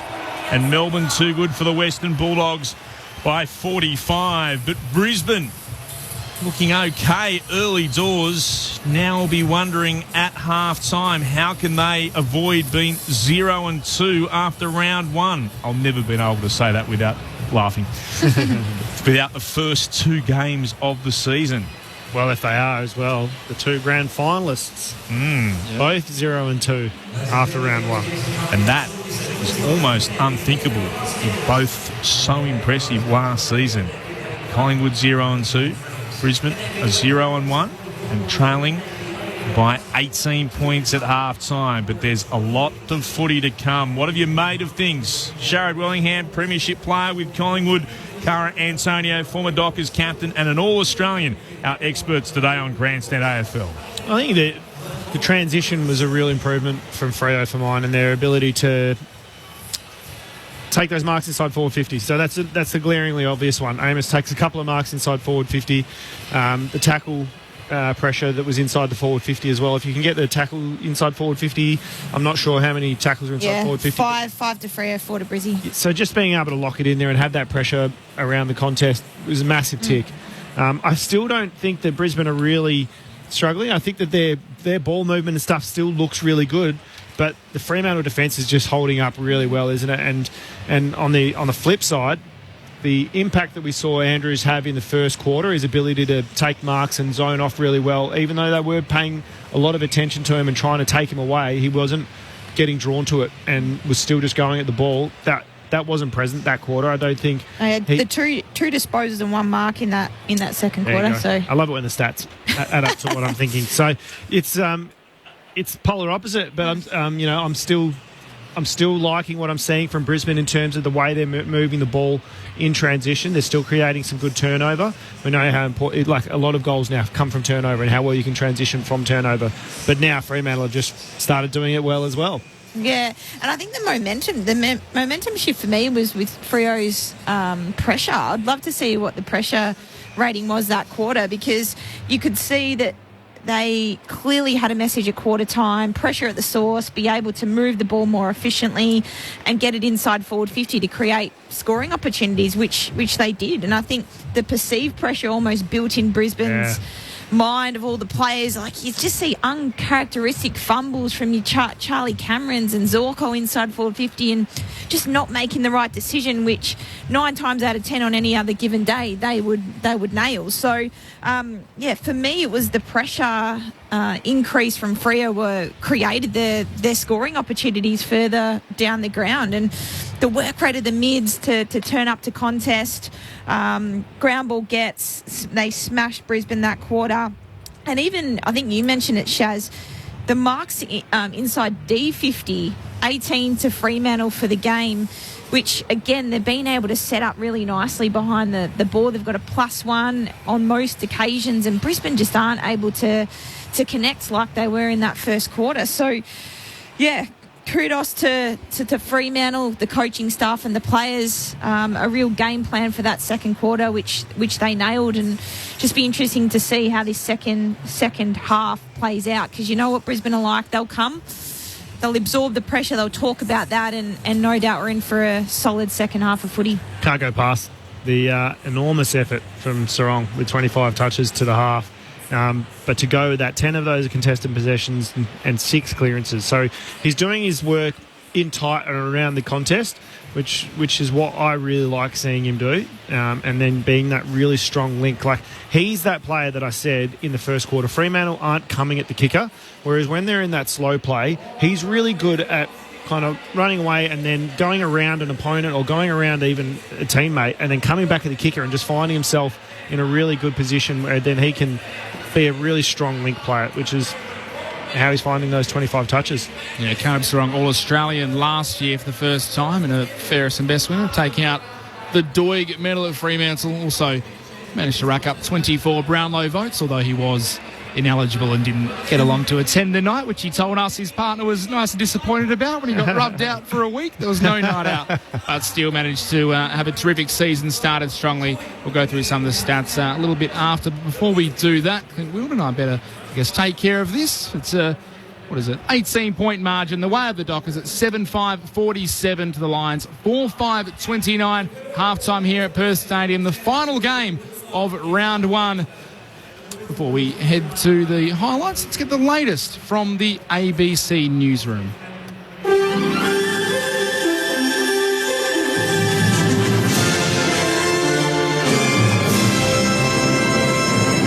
Hello, this is ABC News with David Rowlands.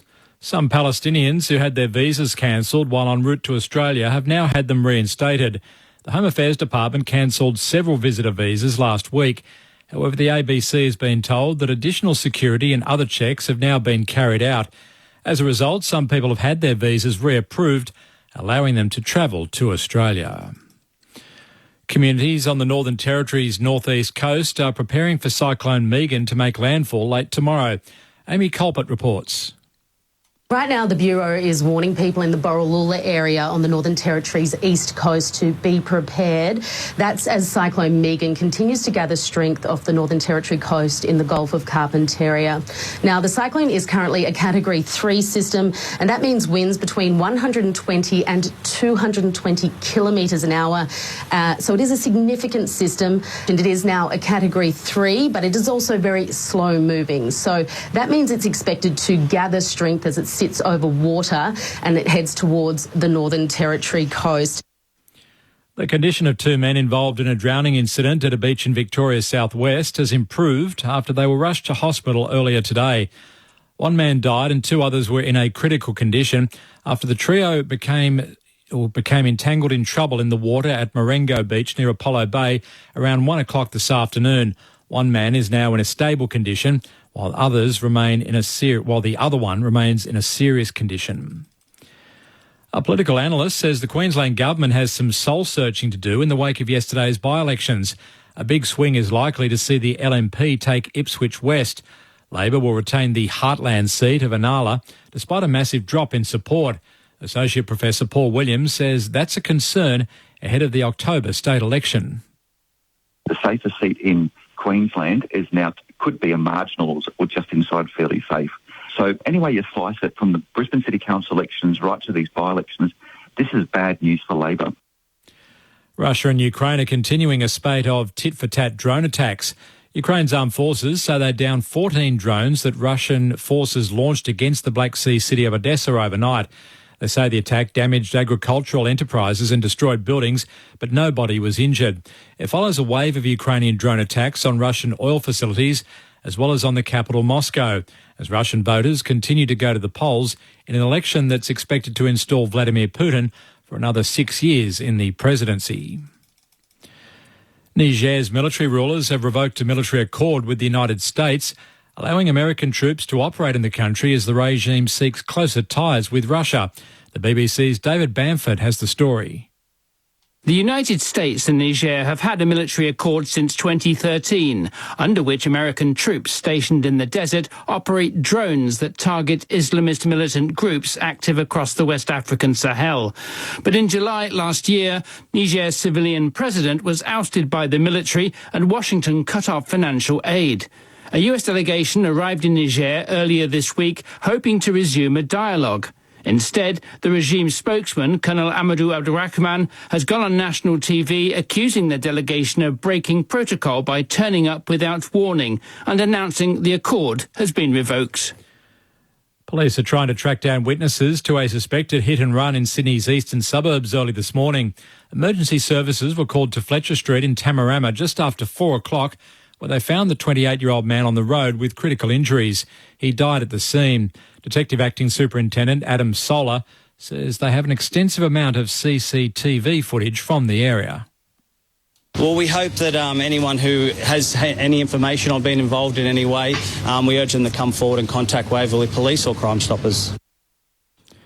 Australia's Foreign Affairs Minister Penny Wong has tied the knot with her long-term partner, Sophie Alouache, in Adelaide. The South Australian Senator made the announcement on social media this morning, saying she was delighted that so many of her family and friends could share the day with them. Thousands took to the comments section to send well wishes to the newly married couple, including Federal Health Minister Mark Butler. In sport, defending champion Carlos Alcaraz of Spain and Russian fourth seed Daniil Medvedev will meet in the final of the Indian Wells tennis tournament in the United States. The world number 2 Alcaraz came from behind to beat world number 3 Jannik Sinner in 3 sets, while Medvedev edged out American Tommy Paul in the second semi-final, also in 3 sets. This is ABC News.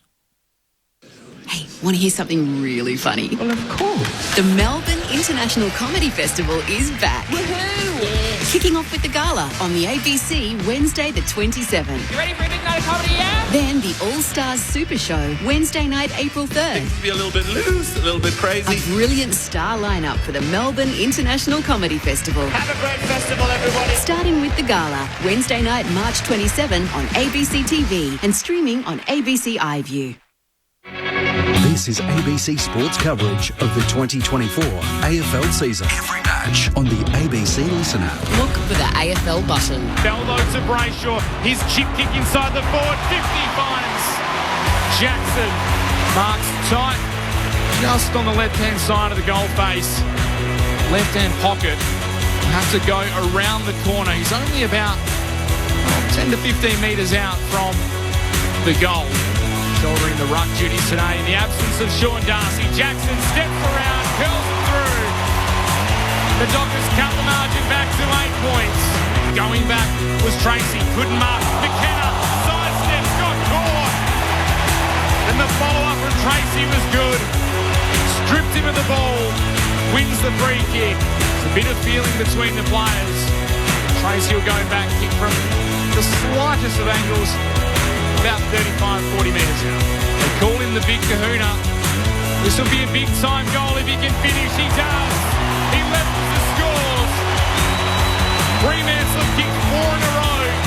The wrong side for a left footer. He'll go on the right. He's a talented player. Michael Walters, he can do just about anything. And for the first time today, Fremantle hit the front. Clark goes up the corridor towards full forward. Huge fly by Amos. Jumping Jai brings it down. He's right in front of goal. He'll go back and kick from no more than 35 out. Sends it on its way. The Dockers have kicked 7 unanswered goals. The 2024 AFL Premiership season. On your radio. ABC Sport Digital. And on the ABC Listen app. Clint Wilden with you at Perth Stadium. The clouds have come across. It's got a bit cool all of a sudden here in the west. Around 23 degrees after we started with the top of around 26. Bright sunshine. Now the ground entirely in shade. What a turnaround it was from the Fremantle Dockers. Brisbane kicked the first 4 goals. Took Fremantle until the 28-minute mark to kick their first. They've now kicked 7 unanswered goals and they lead by a very handy 18 points. A couple of scores to bring you up to date with in the National Basketball League. If you didn't catch this earlier on, Melbourne United winning Game 1 of the 5-game grand final series over the Jack Jumpers, 104-81. And in the NRL, disappointing result for St George Illawarra, I've got to tell you. Well done to the Dolphins, flogging the Dragons 38 points to 0. And the other game earlier today, Manly, too good for the Roosters, 21 points to 14. So a 38-point win to the Dolphins and a 7-point win to the Sea Eagles. Good crowd in. Not exactly what I think Fremantle would have been hoping for, but after the disappointment of the previous years, they've still turned up in reasonable numbers, somewhere in the vicinity, I'd reckon around 35 to 38,000 in today here at Perth Stadium. That's one of the numbers we need to know about. The other one has been led by Caleb Sarong, 25 disposals. What are the other stats? Tell us, Mitch Turner. Some of the team stats before we go through some of those other individuals. Clint, and the disposals, Fremantle lead 200 to 169. Contested possessions at 66 to 58 the way of the Dockers. They also lead the clearance count 22 to 13. The hit out count 21 to 20. The tackle count is 33 apiece. The inside 50 count, though, still the way of the Lions, 29 to 23 after that big first quarter. The individuals, as you say, Clint, 25 disposals for Caleb Sarong to go with his 6 clearances. By far and away leads all comers on the ground. Luke Ryan, the next best, his teammate, with 16. Hayden Young there with 15 as well. For the Lions, Danaher and McCluggage both have 13. Jasper Fletcher, who's played quite a good game, the young man, he has 12. McKenna and Dunkley have 11 apiece. The goal kickers, 2 to Hitwood for the Lions. He kicked the opening 2 goals of the game. Zorko and Bailey with singles.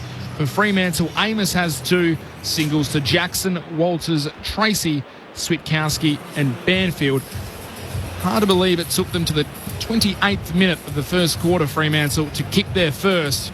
And they kicked 7 unanswered after that. The Lions haven't kicked a goal since the 13-minute mark of the first term, and now they trail by 18 points, the main stat that counts the most. So the goal kickers for Fremantle, 2 to Amos and then singles to Jackson, Walters, Tracy, Switkowski and Banfield. And for Brisbane, 2 to Hipwood, singles to Bailey and to Zorko. Missing me not to also mention the WNBL Grand Final was on earlier today. The Southside Flyers winning the 3-game series 2-1 with a 115-point win over the Perth Lynx, 115 to 81 in the WNBL a little bit earlier today. A-League Women, Melbourne Victory and Melbourne City had a 0-0 draw. The Phoenix lost to Sydney FC 4-2. Central Coast beat Canberra United 4-1. And the Newcastle Jets 3, Western United 1 in the A-League Women's today. Repeating here at half-time, Fremantle leading by 18 points, 7-5-47 to Brisbane 4-5-29. And the other results, Port by 50 over West Coast and Melbourne by 45 over the Bulldogs. Bridget Lacey is downstairs for us. Bridge. Yeah, it looks like Brisbane have swung their sub. Kyle Lohmann's got the training shirt off. I haven't been able to spot Darcy Gardner. I mentioned earlier he did get some work on a left knee, but I'm chasing confirmation from Brisbane to make sure that he is the man. I'll keep you posted. Good on you, Bridget Lacey. Always across everything downstairs for us here at Perth Stadium. Temperature now down to 22.4 degrees. Yeah. So I went out back. Cool. Went out back. It was sunny. Came back into the box and it's turned to winter. Remarkably, it happened in the space of, well, a news break. I tried to get a nice warm coffee, but one of your former teammates, Sharrett at West Coast, won't name him, but a former Hawthorn Premiership player as well, decided he'd make about 6 to himself with the slow machine. So I thought you were going to say you would try and get a pie, but he's usually in front of the pie. He was also quick on the pies as well. They've removed one of the 2 coffee machines, did you know? Yeah. We only had 2, but now there's only 1. Hence I've got a cup of tea. It takes a long time. Do have to say thanks, though, to Perth Stadium. They cleaned the windows, so it was magnificent to get here. Bridget Lacey? Yes, confirmation from the Brisbane Lions that Darcy Gardner is out with knee soreness. So big loss for the Lions going into the second half. Fremantle still yet to activate their sub, Neil Erasmus. So already missing key players in Coleman, who will be out for the rest of the year with the ACL, and then Lockie Neal, who they took out of the side with some hamstring tightness issues, now without Darcy Gardner. They started this game with 21 of their grand final side out there, so Gardner comes out. Kyle Lohmann just played the 6 games for 1 goal last season. This is his 10th game of AFL football. Final game of round 1. The Dockers at last getting involved in the action in the AFL. Second half about to start. Can Fremantle continue their unanswered streak of 7 straight goals? Will the Lions hit back? Let's find out wherever you're listening on Grandstand AFL, thanks to ABC Sport. Here's Mitch Turner. 3-goal margin to Fremantle to start the second half. Jackson and McInerney go at it. Sarong gets another disposal. Gave it to Jackson. He gave it to Young. Handball now to Fife. Under pressure. Bumped as he kicks. Tumbles it inside the forward 50. Tackled to ground was Starskovic.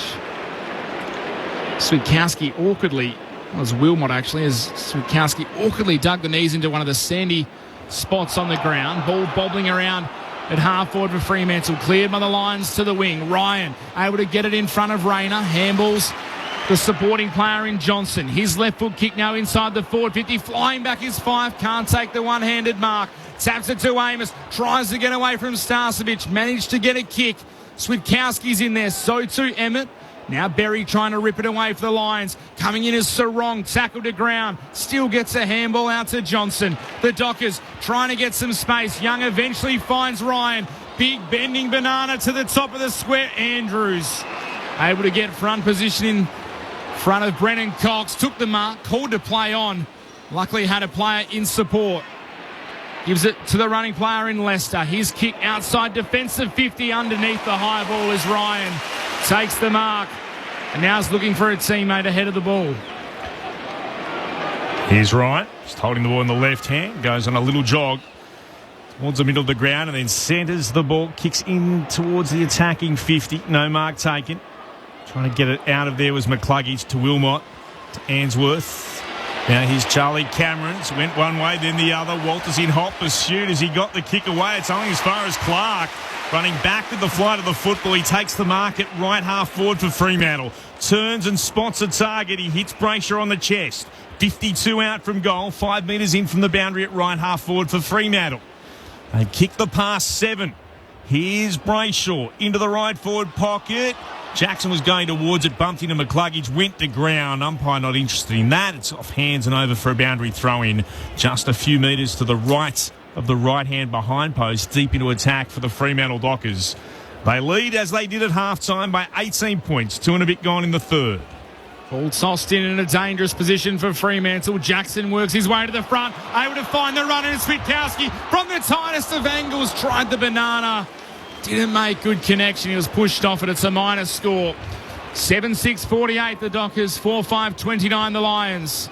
2.5 played. Third quarter here, Perth Stadium, round 1 action. Here's Starskovic long towards the outer side. Nicely worked then. He took a good mark through McKenna and played onto Archie. Had space in front of him. One-on-one battle inside forward 50. Hipwood attacked the football. Brought it to ground against McDonald. Gathered it. Then McDonald tackled him. Wrapped him up. Ball up the call. Great defence from Oscar McDonald. Didn't panic. Then got some support when it was much needed. Ball thrown up. McInerney won it down. Straight into traffic.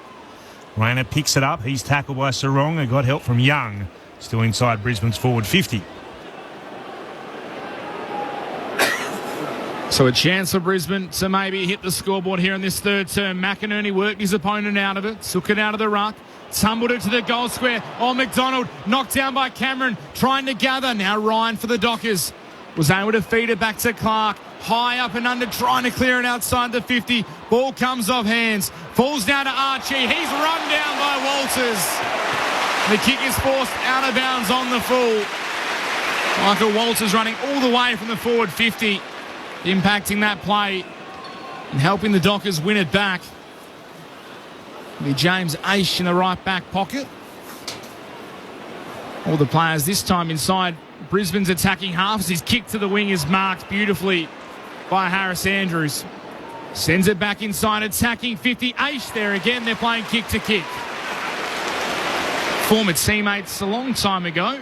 Harris Andrews and James Aish. This time's Aish's kick a little more dangerous and daring. Finds 5. Handballs to Sarong. His kick to Walters. Strong mark. Under pressure from the defender coming across. Took a very strong mark. We'll have the ball on centre wing. Called to play on. Goes short. Hard running lead by guess who? Caleb Sarong. Disposal number 29. Goes short. Finds his usual sparring partner in Brayshaw. Starting to work his way into the game slowly. This will be disposal number 12 for him. The most recent 2 best and fairest winners combined. This time Brayshaw kicks up towards half forward. Big fist comes from the Lions. Out of bounds. Boundary throw-in just outside right half forward for the Dockers.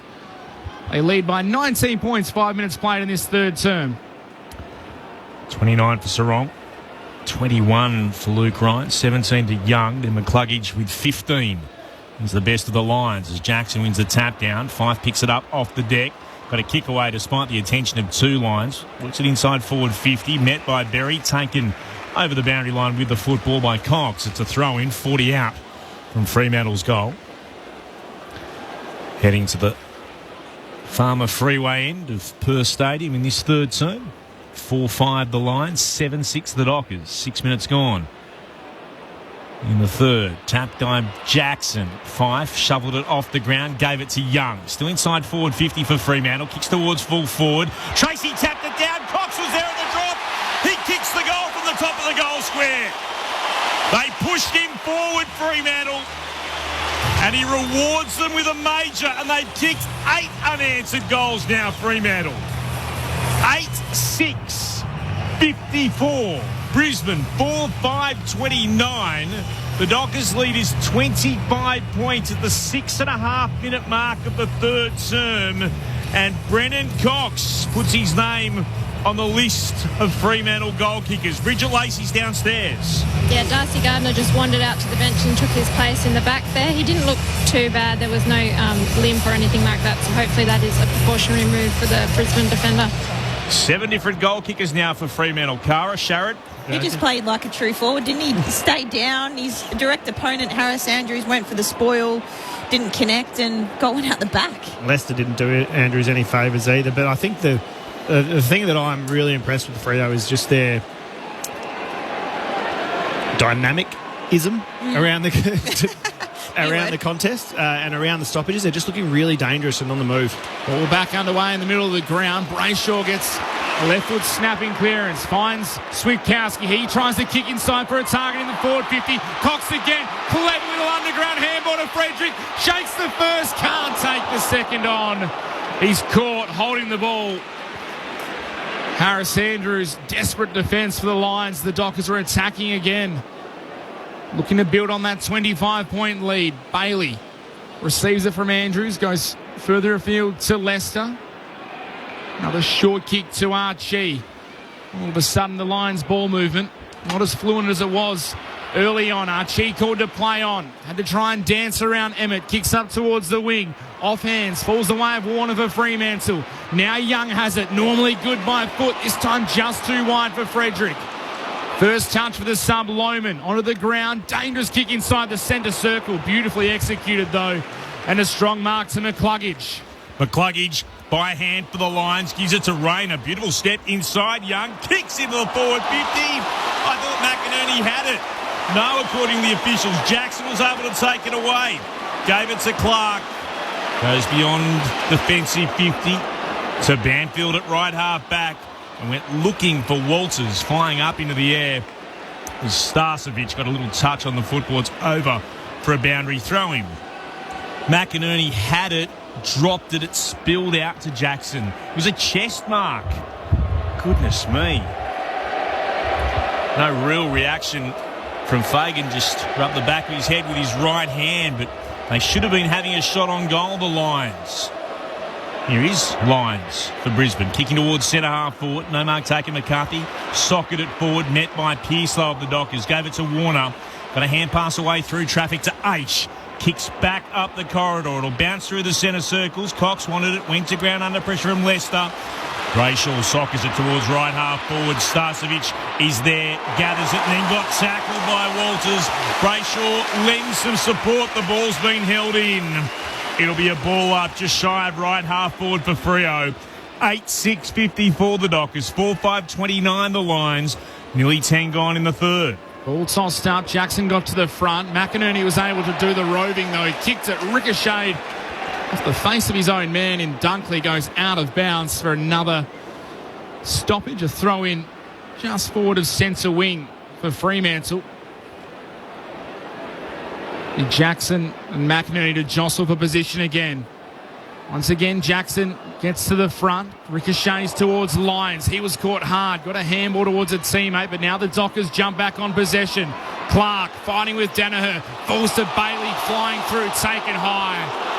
He does it so well. Zach Bailey gets low and strong in the contest. But this time he's made contact as the ball was coming back. Zach Bailey, in an attempt to push Jordan Clark away, has made high contact and reversed the free kick. Clark switches into the middle of the ground and Warner takes possession for Fremantle. Warner with the blue boots through the middle, kicks long towards left half forward. Frederick marks.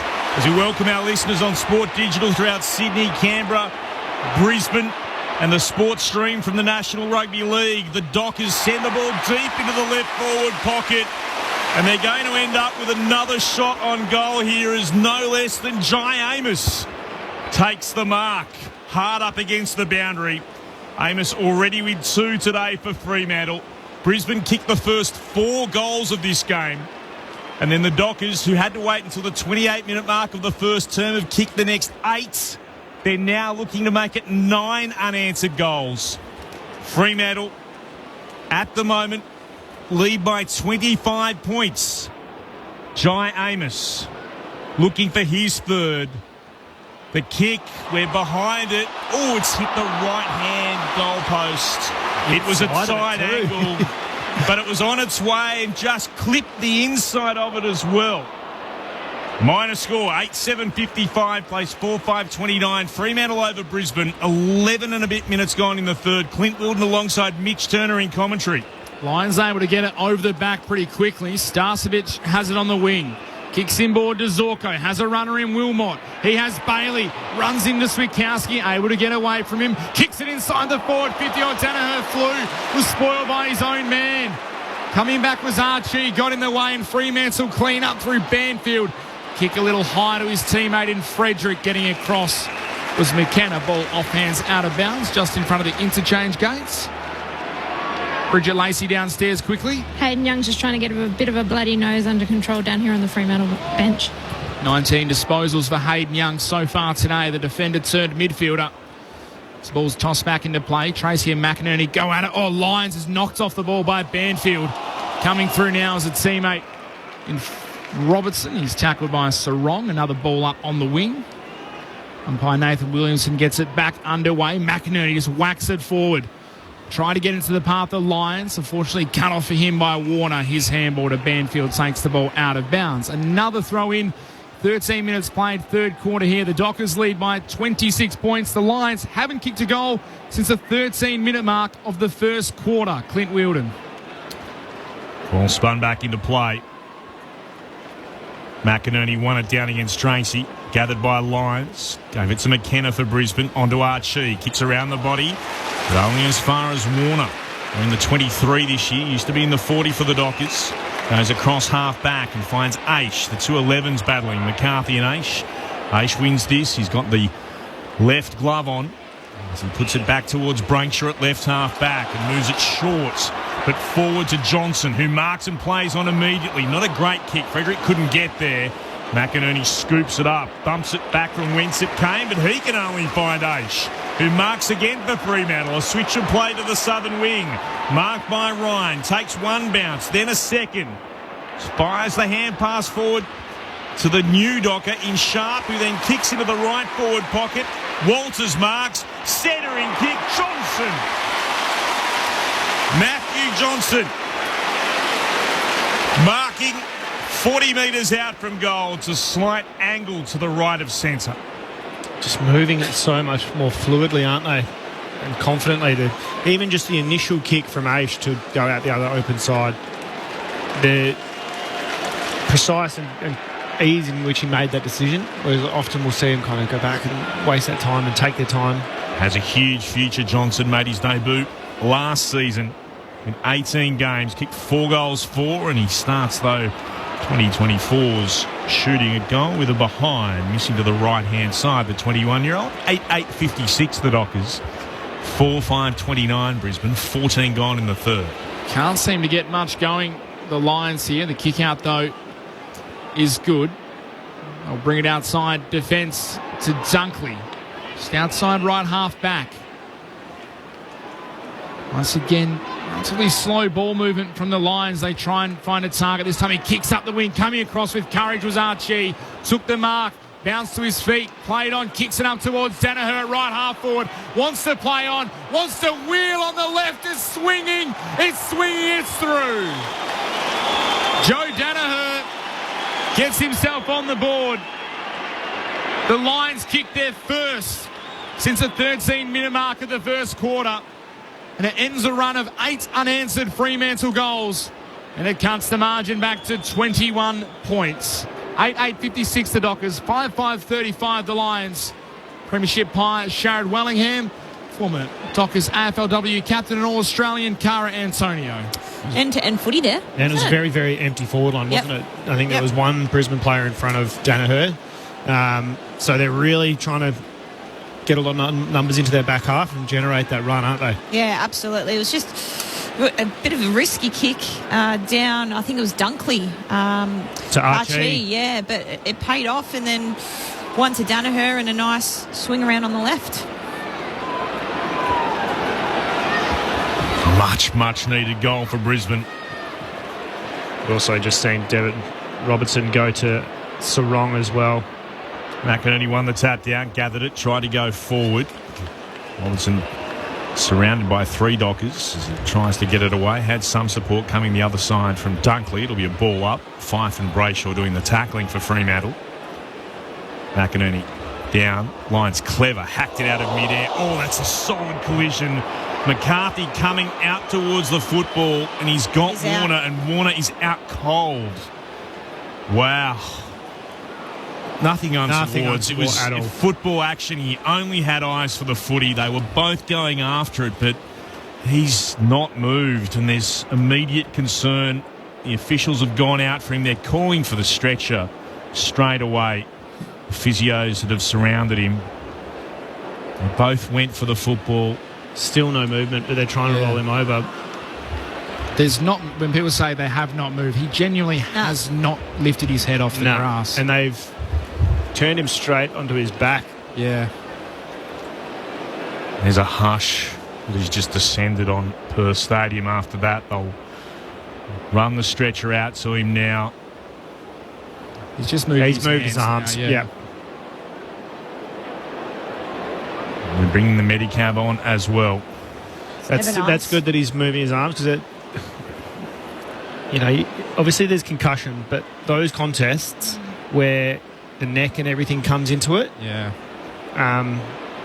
fact that he's moving his arms and by the looks of it his legs as well,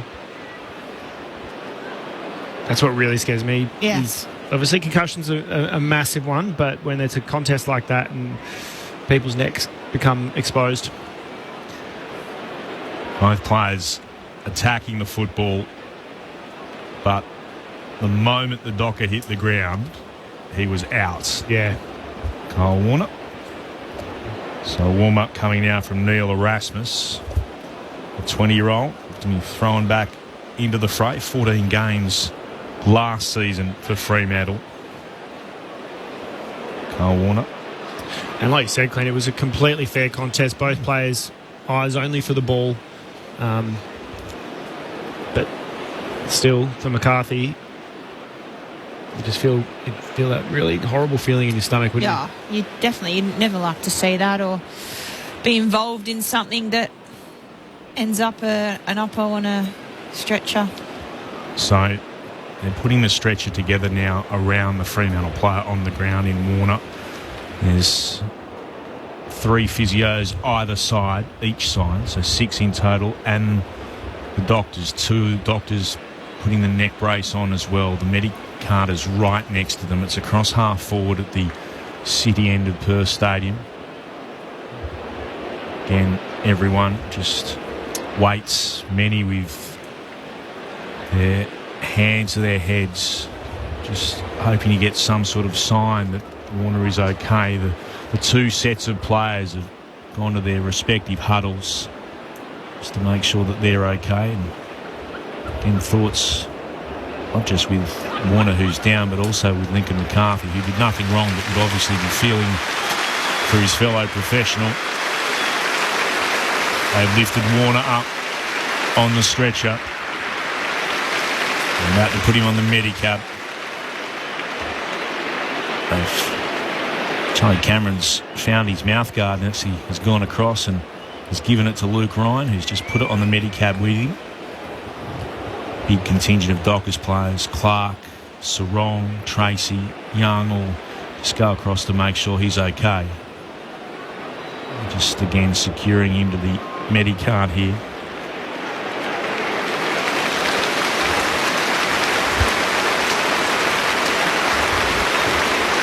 Just coming in from the side, McCarthy, I have to stress this, has done nothing wrong. Both eyes to the football. Warner coming in from the side, and in attempting to mark, his head has made contact with the shoulder of Link McCarthy, and it has knocked him out cold from the way that he fell to the ground. He's now conscious. His eyes are open, and he was talking to the doctors who are with him as he's on the Medicart and making his way off the ground. The 21-year-old who was taken pick 8 in the 22 rookie draft was playing his 5th game today. There's a standing ovation for him, and he's given the thumbs up to the Perth Stadium crowd.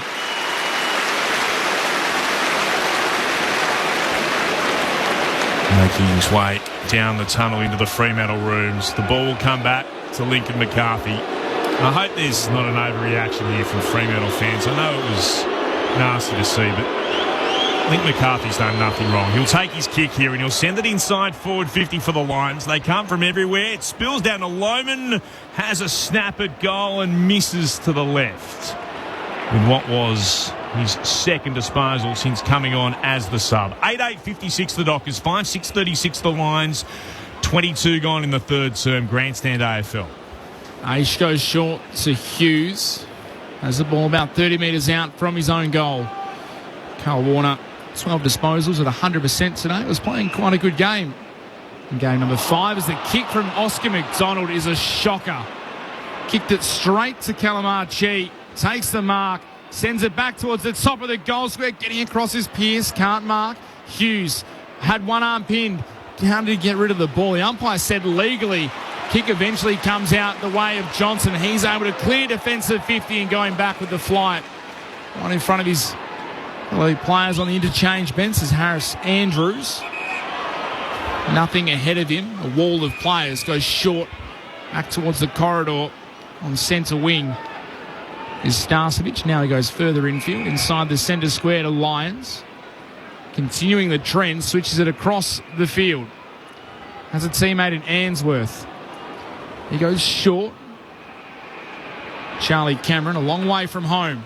Inside the centre square. Kicks it long towards the pocket, looking for a teammate to fly. But Luke Ryan was the only one who went up and takes the intercept mark for Fremantle. Able to go short to Fife. Now finds a target beyond defensive 50 in Clark. The game just in a bit of a lull after the Carl Warner incident. But Fremantle have possession with Sharp. Just the backside of centre wing. You understand that. Not just with the players, but the supporters. Sort of an uneasy hush went over the ground for a long time. Thoughts with Carl Warner and his family as Aish hands it off towards Young, who kicks towards centre half forward for the Dockers. No mark taken. Walters tries to get there. McInerney's done really well, going down onto his knees, shoveled the hand pass back to Andrews, works it to Lyons, moves it to Bailey. And he's got it at left half back for Brisbane, who just hold the football for a moment. Kicked one of the great goals in AFL Grand Finals last year against Collingwood. Lyons back through Andrews. Inside their defensive 50. Ainsworth looks to bring it away, and then to McKenna, the Irishman, at centre half back and short to Lyons. He's got the taping around the head after the collision with Nat Fyfe, early stages of the first term. Didn't think there was anything untoward in it, but we'll wait to see if the match review officer does. Leicester in trouble for a moment, was under real pressure. Chasing him down was Sharp. It forced a hurried kick, then goes out of bounds on the bounce though, so it's going to be a throw-in. But certainly not the delivery inside 50 he would have wanted. Ball to be put back in at left half forward for Brisbane, who trail by 20 points, 25 gone in the third. Ball off hands to the back of the pack, taken by Fletcher for the Lions. Gave it to Wilmot. High kick inside the forward 50, pack forms. Luke Ryan fists it away. Was able to get it to a teammate in Switkowski. Handball to Frederick. He ran into trouble, but brilliantly got it to Fife. Takes the bounce, streaming through the middle of Perth Stadium. On to Emmett. Player over the top of the goal square. Amos plays on. Drills it through. Fremantle respond. Amos gets his third. And the Lions goal streak starts and stops at 1. Fremantle get their 9th. Jai Amos with his third. 9-8-62 the Dockers. 5-6-36 Fremantle. Margin back to 26 points. Bridget Lacey downstairs on the boundary. As that play was happening that set up the Dockers goal, Neil Erasmus got onto the ground for the first time today, obviously substituted in for Carl Warner, and Jai Amos just moving to the bench now and looking a little bit ginger, so I'll keep an eye on him. He got shoved into the goalpost by Leicester after he got the kick away. Yeah. Big corky. Yeah. Potential. Hopefully not too bad of a knock, considering it is padded, but it's potential for a corky there. Yeah. Great transition from Frere, though, from half-back. Real quick ball movement and got one out the back. Jai. And the restart. Jackson was in there against McInerney. McInerney tries to emerge with it. Jackson sharked it, stole it away and worked it onto Sarong. Disposal 30 for him. Kicks inside forward 50. Fife couldn't mark, went to ground. Emmett got a hand pass away. Beautiful one to Brayshaw. On in turn to Tracy! The Dockers are up and about at Perth Stadium. They've kicked their 10th and Tracy's got his second. 10-8-68 to Brisbane. 5-6-36. The game-high lead of 32 points. And it comes at the 27-minute mark of the third. Just so confident at the moment when they're hitting contests, aren't they? They've got that ability to think they're going to win it and grabbing it so clean. Brayshaw clean. Big Kahuna was clean there. He was nice and quick to his hand to foot. Just in a really nice little pocket here, aren't they, in the zone? Just dominating clearance. That's where it's been won. Plus 10 in clearance to the Dockers, and Brisbane just don't have the answers at the moment. Well, I said pre-game that maybe Lockie Neal was an easier position to cover, but maybe I was wrong. Ball back in the middle. Jackson rises high. Tapped it only as far as McCluggage for the Lions. His hack kick forward. Ricocheted off a teammate in Lions and then buried into the turf was Dunkley. Josh Dunkley, 16 disposals today. Working his way into it. So this time McInerney takes it out of the ruck. Kicks it towards half forward. Bouncing in front of Cameron. Has Clark alongside him. What can Charlie do? Overruns it. Clark wins the ball. Taps it out of bounds. How the umpires see it. Says all fair in love and war. It'll be a boundary throw in at the left forward 50 junction for the Lions. Charlie Cameron. It's such a quiet day. 5 disposals. Hasn't got on the score sheet either. Or one behind he's kicked. As the ball comes back into play. Jackson taps it down. Sharked by the Lions. Trying to break through as Wilmot can't get through the tackle. Will reset just outside the forward 50 for the Brisbane Lions. Throwing up, worked inside Brisbane's forward 50. Cameron got it away. Long range effort on goal from deep in the left forward pocket. Misses across the face. Not to be from Cam Rayner. 5-7-37 the Lions. 10-8-68 the Dockers. 29 gone in the third. Luke Ryan this time goes deep out of defence with a kick. Pearce wrestling with Zorko. Zorko giving away a lot of height. Just wrapped the arms around Pearce and the Dockers captain to win the free kick. Just beyond left half back. Margin 31 points. Just over 29 minutes played in the third, but it will be a longer quarter with the Carl Warner stretcher as Jackson flies. McInerney works him under the ball. Couldn't take the mark. Dunkley got it to Berry. His kick smothered. Now the Dockers running in a wave. Young gives it to Sarong. Has a man open on the far side of the ground. Jeremy Sharp. He's got a player in the pocket. Just has to get it to him. Tracy takes the mark. He's about 45 from home. He'll kick from just inside the 50. Tough angle to the right. He's got 2 already. Distance will be no problem as Thomas Emmett gets a massive applause for the smother on the wing. A lot of 1%ers, isn't there, from Fremantle? Yeah. Pressure's been outstanding. Josh Tracy has 2 goals to his name already. This one starts left, stays that way. It's punched through by McInerney for a minus score.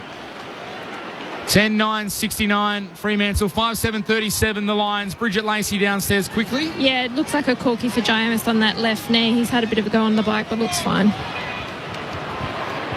Lions bring it beyond defensive 50. Long kick towards right half back and Banfield intercepts but can't quite complete the mark. Got in front of Bailey. Spills it over the line. Good fly. Not able to drag it in, Banfield. One of the goal kickers from earlier today. It's gone back now as well with Warner off. In fact, kicked Fremantle's first at the 28-minute mark of the opening term as Jackson wins the tap down. He's Sarong again. Gives it to Johnson. Now to Brainshaw. It's Fremantle into the left forward pocket. Almost a terrific mark. Has it been paid? Yes. Thought he had enough of it too. Enough purchase on the football. And eventually it was paid to Answorth. He then gives it on to McKenna. McKenna to McCluggage. Still inside their back 50 here, Brisbane. McCluggage short, very short, bounced in front of Andrews. Gathered and then handed it off to McCluggage. He continued his run and kicked towards the outer side. And a good spoil. Up was Oscar McDonald, the new Docker. Looks like he's hurt his knee on that landing. Oh, and then he has landed awkwardly as well. He's grabbing his left knee and he hasn't moved. Oh, Fremantle could be about to lose another player. That didn't look nice. Oscar McDonald flew at it, got the spoil in front of Hipwood and has grabbed his left knee straight away.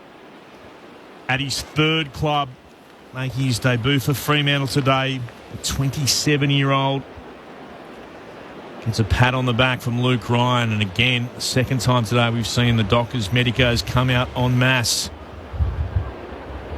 And just from the reaction straight away from the player, you know that he knows he's in trouble, and so too the physios. Leapt up into the air, the left knee. It's gone well, in the direction that it shouldn't go. It's been hyperextended backwards, if that makes any sense. And then he's crashed into the ground straight away, grabbing it. But that cannot be good. It's going to be helped up off the ground and gets half carried and half limping.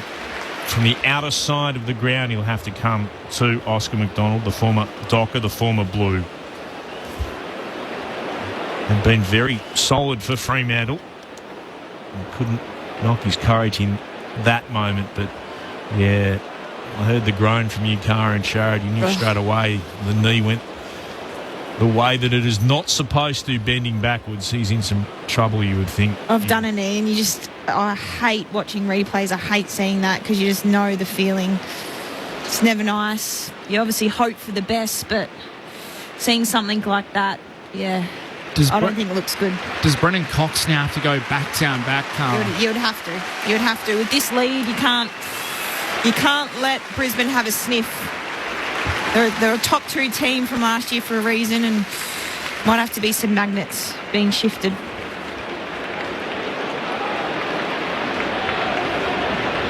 So the Dockers have now lost 2 players. Have been able to make the sub for Warner.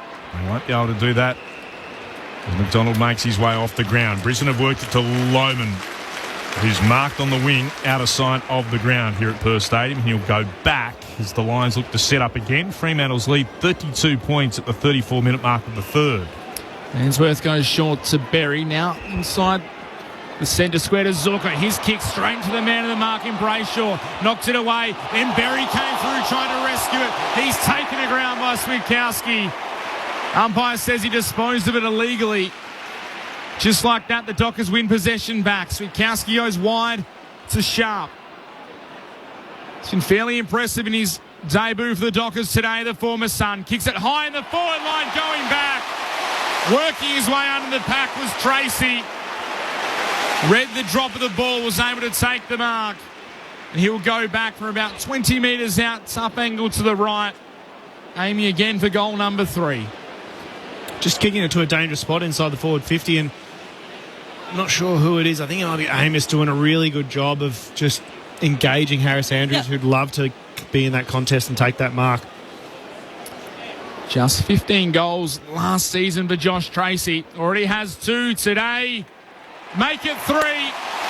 And make it 3 in a row for the Dockers. They continue to extend the margin. 11-9-75. The Lions 5-7-37. The margin 38 points. 35 minutes played in this third quarter here at Perth Stadium. It was Leicester too that he was his direct opponent and just nudged him slightly under the ball. Great body work. Great body work, wasn't it? Perfect forward craft. But it's for mine, I love the selflessness of Amos taking out Harris Andrews there, allowing his teammate to come from behind and take a really strong contested mark. Really got to get the wheels moving here around the clearance, don't they, Brisbane? They've got to change it up. They've put Danaher into the ruck. McInerney's down forward. Jackson wins the hit out for the Dockers and the restart. It's straight into traffic and Dunkley's tackled. It's going to be balled up. Thrown up into the air. Neither ruck got anywhere near it. Comes the way of Robertson for the Lions. I want to hand it off to Fletcher. Working it forward to Zorko. Tackled by Sarong. Got a hand pass out. Bailey couldn't gather. Dunkley elects the soccer off the ground. Inside forward 50. Bounced off the chest of Hughes. Getting it out though to Clark. And then to Aish, who can't find his target. He wanted Johnson at left half back.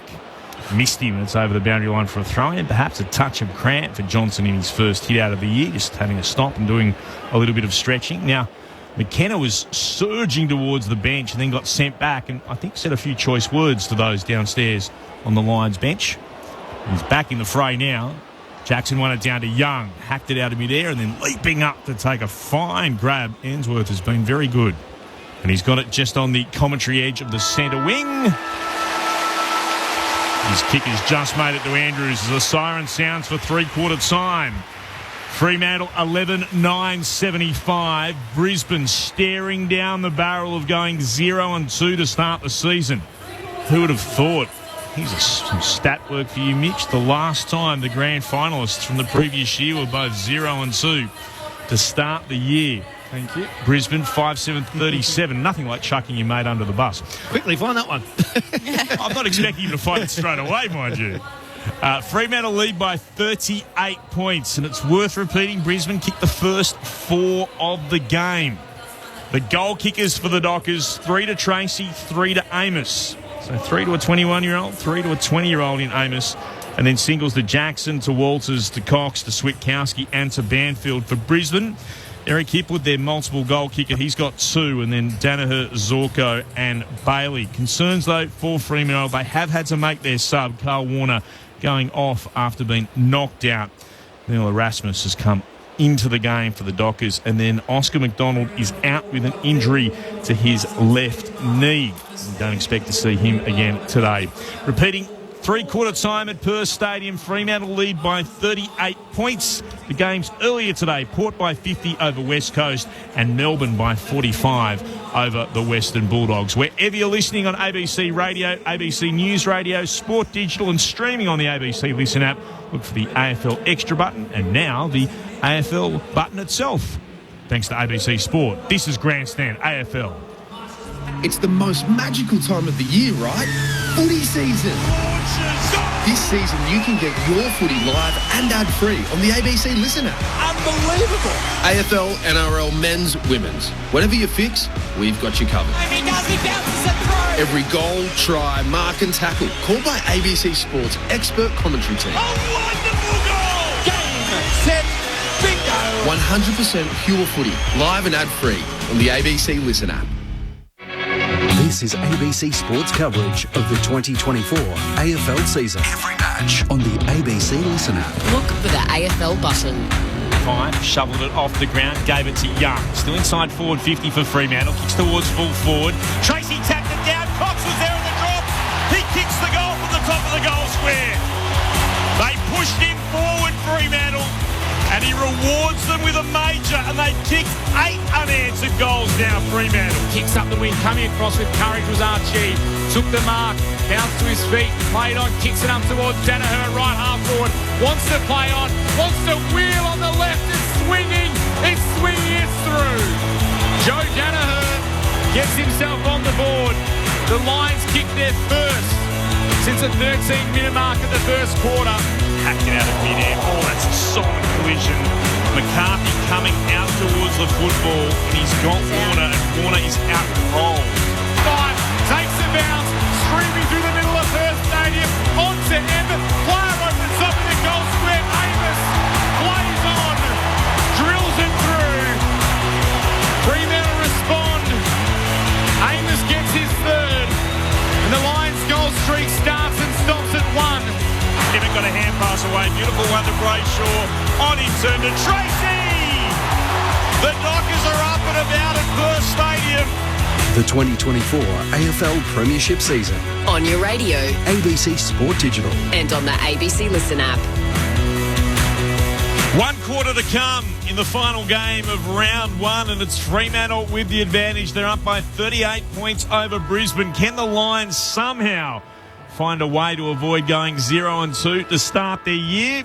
Can the Dockers get what would be an incredible win, admittedly, with Brisbane missing Lachie Neale and, of course, no Kitty Coleman for the rest of the year?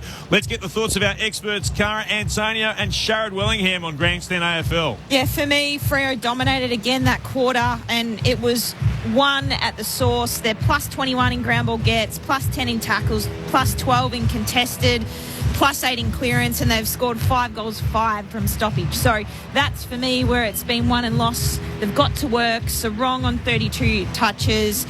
Just an absolute bull inside, and I think they sent Devin Roberts to him. Yeah, they did. And again, when you send someone to one player, it frees up others on the outside. So for me, that's where it was won and lost, or is being won and lost at the moment. And then the backs for Freo, so they're plus 14 in ground ball gets in D50 Freo, and 15 marks they've had in the back half of the ground. They're just setting up and they're running, and they look dangerous now.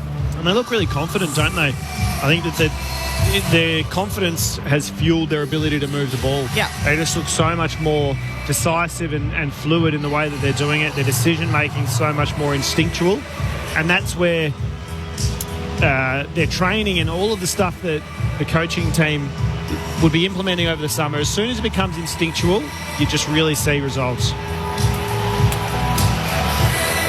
A few of the individual stat getters. Quickly before we start this fourth quarter, we'll get down to Bridget Lacey shortly. Caleb Sarong still leads all comers with 32. Luke Ryan with 24. Hayden Young with 23. The Lions, Hugh McCluggage leads the way with 19. Dunkley, 18.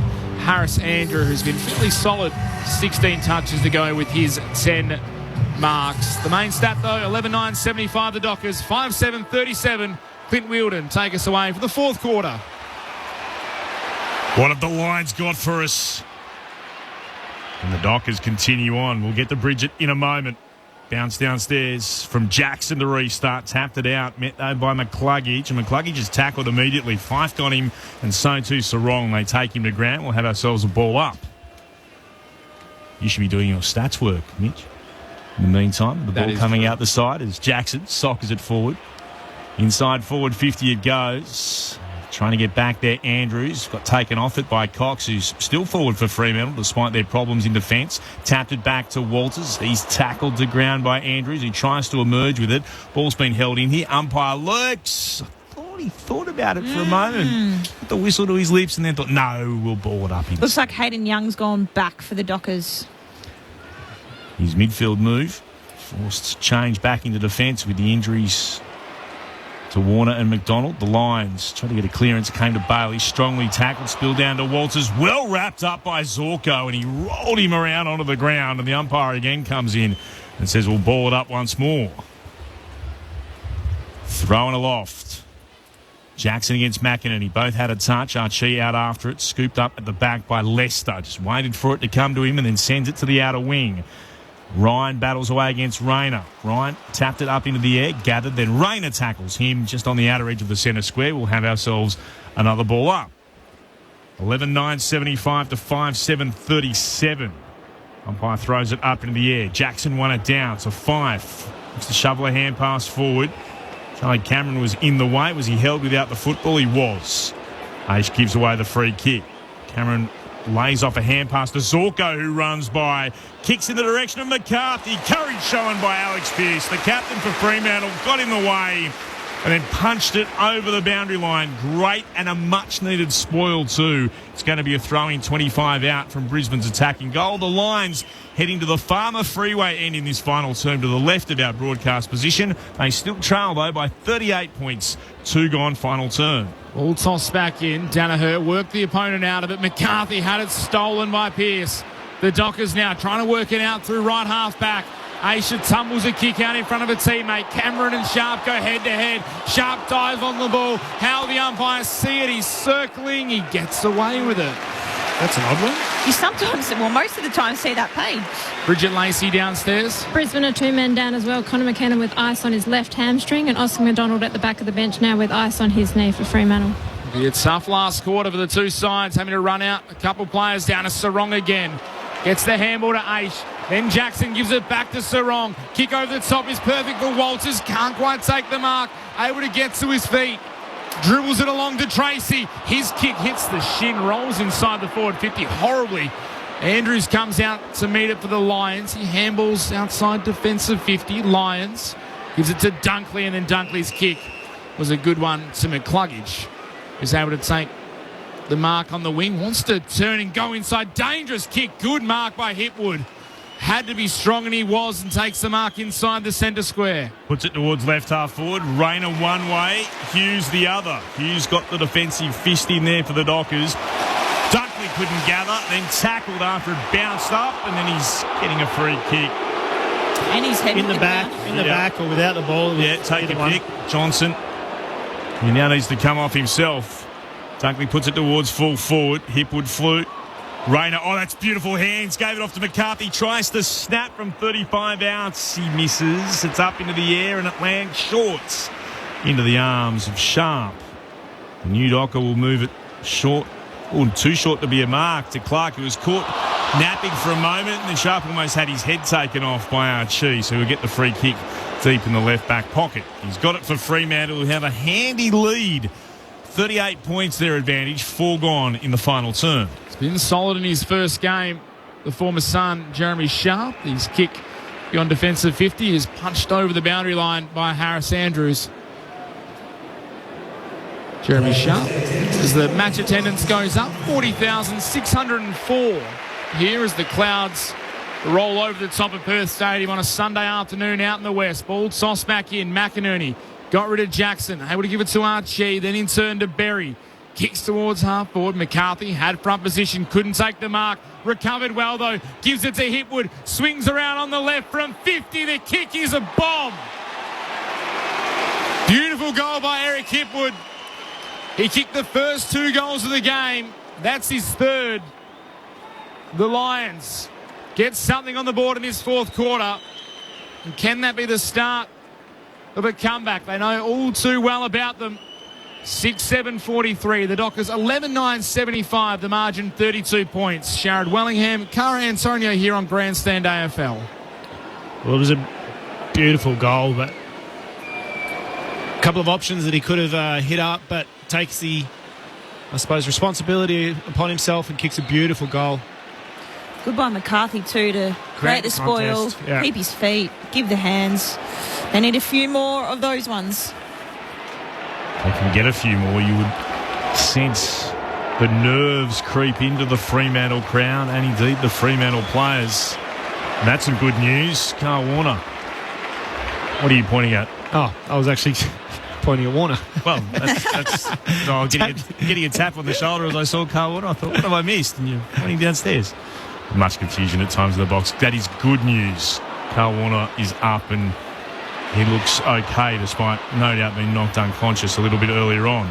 The Lions have got the ball inside their forward 50 and they sweep the hand pass out to McCarthy, who gathers on the run beautifully in the right forward pocket and kicks an absolute magnificent goal.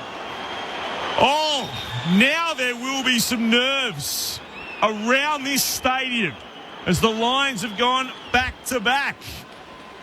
7-7-49 Brisbane. Fremantle 11-9-75. The Dockers lead has all of a sudden been cut to 26 points. There's still plenty of time. It's only 6 and a bit minutes gone in the final term here on Grandstand AFL. Clint Wilden alongside Mitch Turner, our experts, Sharad Wellingham and Cara Antonio. Just a little fumble there from Aish at the half-back line. And awkward half volley, isn't it? You just get punished, though, that particular position on the ground. It's nice though by I think it was Danaher to kind of create that 2v1 and pop the handball over. Nice finish. They gave up a 46-point lead last week, the Lions. They're trying to erase 38-point deficit. They've got it back to 26 here in the fourth quarter. 7 minutes played. Ball back in the middle. Jackson gets it down to Brayshaw. His kick shanked off the boot out in front of Sharp in space. Clever tap to Frederick. Was able to wheel and get around his opponent. Then kicks inside the 50 on the lead. Was Cox, and he's gone down. And he is holding his right leg. And he is holding the hamstring. Brennan Cox. And this will be a nightmare for Fremantle if they lose another key player. Really clutching at that right hamstring up high, which is not tendon territory. Yeah. Watch the replay here. Brennan Cox got a little shove from Harris Andrews, and his right leg just kind of planted in the ground and straightened. Planted straight and then hip flex, like hip, back all the way over with no bend. Yeah, that's how I did mine. I wasn't running that quickly, though. He grabbed at it straight away, Brennan Cox, who has remained forward this entire game despite the Oscar McDonald injury. So Fremantle have now lost Carl Warner, who was concussed and knocked out, incidental contact by Lincoln McCarthy. Oscar McDonald went down with a knee injury, and now Brennan Cox is still laying in the left, just inside 50 at left half forward, still laying on the ground as he now gets to his feet with the help of the trainers, but he is in a lot of pain with that right hamstring. As we see a shot of Sean Darcy on the big screen, who's already out for at least another 4 weeks with a knee injury. The Dockers have a 26-point lead. There's 9 minutes played in this final term. Still plenty of time left for the Lions to catch momentum. By the way, I'm not going to claim this, but Trent Langscale on Twitter says that if the Brisbane Lions don't come back, it'll be the first time ever going back to the formation of the VFL that both grand finalists started the following season 0-2. There you go. That's a quick look. I'd gone back 14 years and hadn't found it yet. I knew it would be a long way back. It was a long way. So I'm not claiming it, but if it's true, well done to Trent, who's put that on Twitter. Right back to the very start if both grand finalists go 0-2 to start a season. That's a bad hammy when you have to be helped by two people, isn't And it? he's not going to the gates. No. Which means he's done for the day and he can't come back on. And just as I say that, Max sends us a text on 0437 774 774 saying the same thing. Thanks, Max. Thank you, Max. You're faster than I am. Bridget Lacey downstairs. Yeah, just confirmation as well from Brisbane that Connor McKenna's got some tightness in that hamstring, and they'll assess after the game, but he's got the ice on it, as I said. Play back underway. Sarong sends it inside the forward 50 for the Dockers, but they haven't replaced Cox yet because they had to wait for him to leave the field. So Harris Andrews was unmarked in the goal square, able to take an uncontested mark, and now goes short to Zorko. His kick beyond defensive 50 finds Archie. Lions with a little bit of momentum as Archie's kicks a dangerous one into the middle of the ground. Went over the top of his teammate. Erasmus gathers onto the ground as a sub. Gives it to Brayshaw. His handball's a bit hot for 5. Had to go back and get it. Now diving through as the Dockers player getting taken to ground by Ainsworth was Emmett. It'll be a ball up edge of the centre square. 70 out from Fremantle's attacking goal. Ball thrown aloft. Nicely done from Jackson. Tapped it down, but Bailey looked to slap it forward. Ricocheted away towards the boundary line. Commentary wing. Scooped up here by the Lions. They've done well. Fletcher gave it to Lyons, who tried to work it towards left half forward. Hughes overran it. So too did Banfield. Lyons goes in again. Couldn't lay a hand on it. Picked up by Sarong. Hand pass through traffic. Came to Banfield. Did really well. And then to Erasmus for the Dockers. Kick towards right half forward. Tracy won it down. Gave it to Switkowski, comes back to Tracy, goes looking for Frederick, can't quite get there. Good defensive effort from the Lions. Down to Emmett, he's run down. Holding the ball. Saw the goals in front of him. Thought, here's my opportunity. Zorko got him. He'll get the free kick for the Lions between fullback and centre half back. And still, it's Fremantle by 26 points, 12 gone in the last. Zorko's kick finds Dunkley on the wing. Now kicks up towards half forward. The lead from Danaher takes the mark, wheels and goes. It's a bit under the kick, doesn't quite get the purchase on it. Going back with courage. It was Caleb Sarong. Disposal number 38. Brings the ball across his defensive 50 to Luke Ryan, who's also just quietly up to disposal 25. The second most on the ground behind Sarong. Sporting the new but old peroxide blonde hair. Luke Ryan kicks it up the wing. Jackson flies from behind. Had a couple grabs at it. Couldn't take it. Was able to give it to Erasmus. He dances away from Fletcher. Fletcher able just to get a touch on him. Affected the kick. Wilmot in trouble. Tackled by Switkowski. Cost it up. Brayshaw grubbers it towards half forward. Andrews able to meet it. Gave it to Zorko. Arches the back. Gets away from Walters and a beautiful kick into the middle of the ground, finds McCluggage. And he spins and then goes on a run into the middle and then kicks in the direction of Danaher, who marks on his chest. 51 out in front of the right hand behind post. He can kick it himself from this sort of distance if he really gets onto it. He's standing in the centre square. Big Joe. Will he try to lull us all into a false sense of security? Will he look to hand it off? He starts an approach, and he does hand it off, and he pops it inside forward 50, and Dunkley was all on his own, and he'll go short again, and he finds Lohman. Lohman is marked right in front. Fremantle appealing that they got something on that before Lohman marked the football. The officials are not interested. But you do have to ask, how was not just one but then two players able to take a mark inside Fremantle's forward 50? That would absolutely roll the coach's box up like nothing. Just switching off. Not good enough from Freo across the board. Lohman's got just one goal in his AFL career. He's got the number one on his back and he adds 1 point to the total. He misses, kicking it behind to the right. 7-8-50 the Lions, 11-9-75 the Dockers, 14 gone in the final term. That had to go through the big sticks for Brisbane. Margin 25 points. Now, a lot of people will remember the Miracle on Grass game. Brisbane were 38 points down at three-quarter time in that game. That's the same margin as it was coming into this final term here. Can they pull off their greatest ever three-quarter time comeback again? They win the ball back on the wing. Ainsworth able to run away from his opponent. Kick towards half-forward. Lohman flying across, couldn't mark. Then Archie gave it to McCarthy. Handball's in the path of Bailey. Ryan comes out to meet it for Freo. Gave it to the skipper in Pearce. His kick tumbling beyond defensive 50 over the boundary line on the full. And now all of a sudden the Dockers are feeling the pressure. Robertson brings the ball back into play. Switches it across to Andrews. Plenty of players ahead of him in his attacking 50. Now he goes high in that direction. Floating across from the side is Hipwood. He kicked two to start the game. He went quiet for a long time. And now he has a chance to kick his fourth and his second of the quarter. Great mark. Nothing was really presenting at the foot for Andrews, and the Big O and Hipwood were down there. Dangerous part of the forward line, and nice strong grab. Hipwood to cut the margin back to 19 points from 40 metres out. Slight angle. Kick is on the way. And it's fading away to the left. Perhaps a let-off for the Dockers. The Lions 7-9-51. Trail Fremantle 11-9-75 the margin. 24 points, 16 minutes played final term. That's two they've left out there now.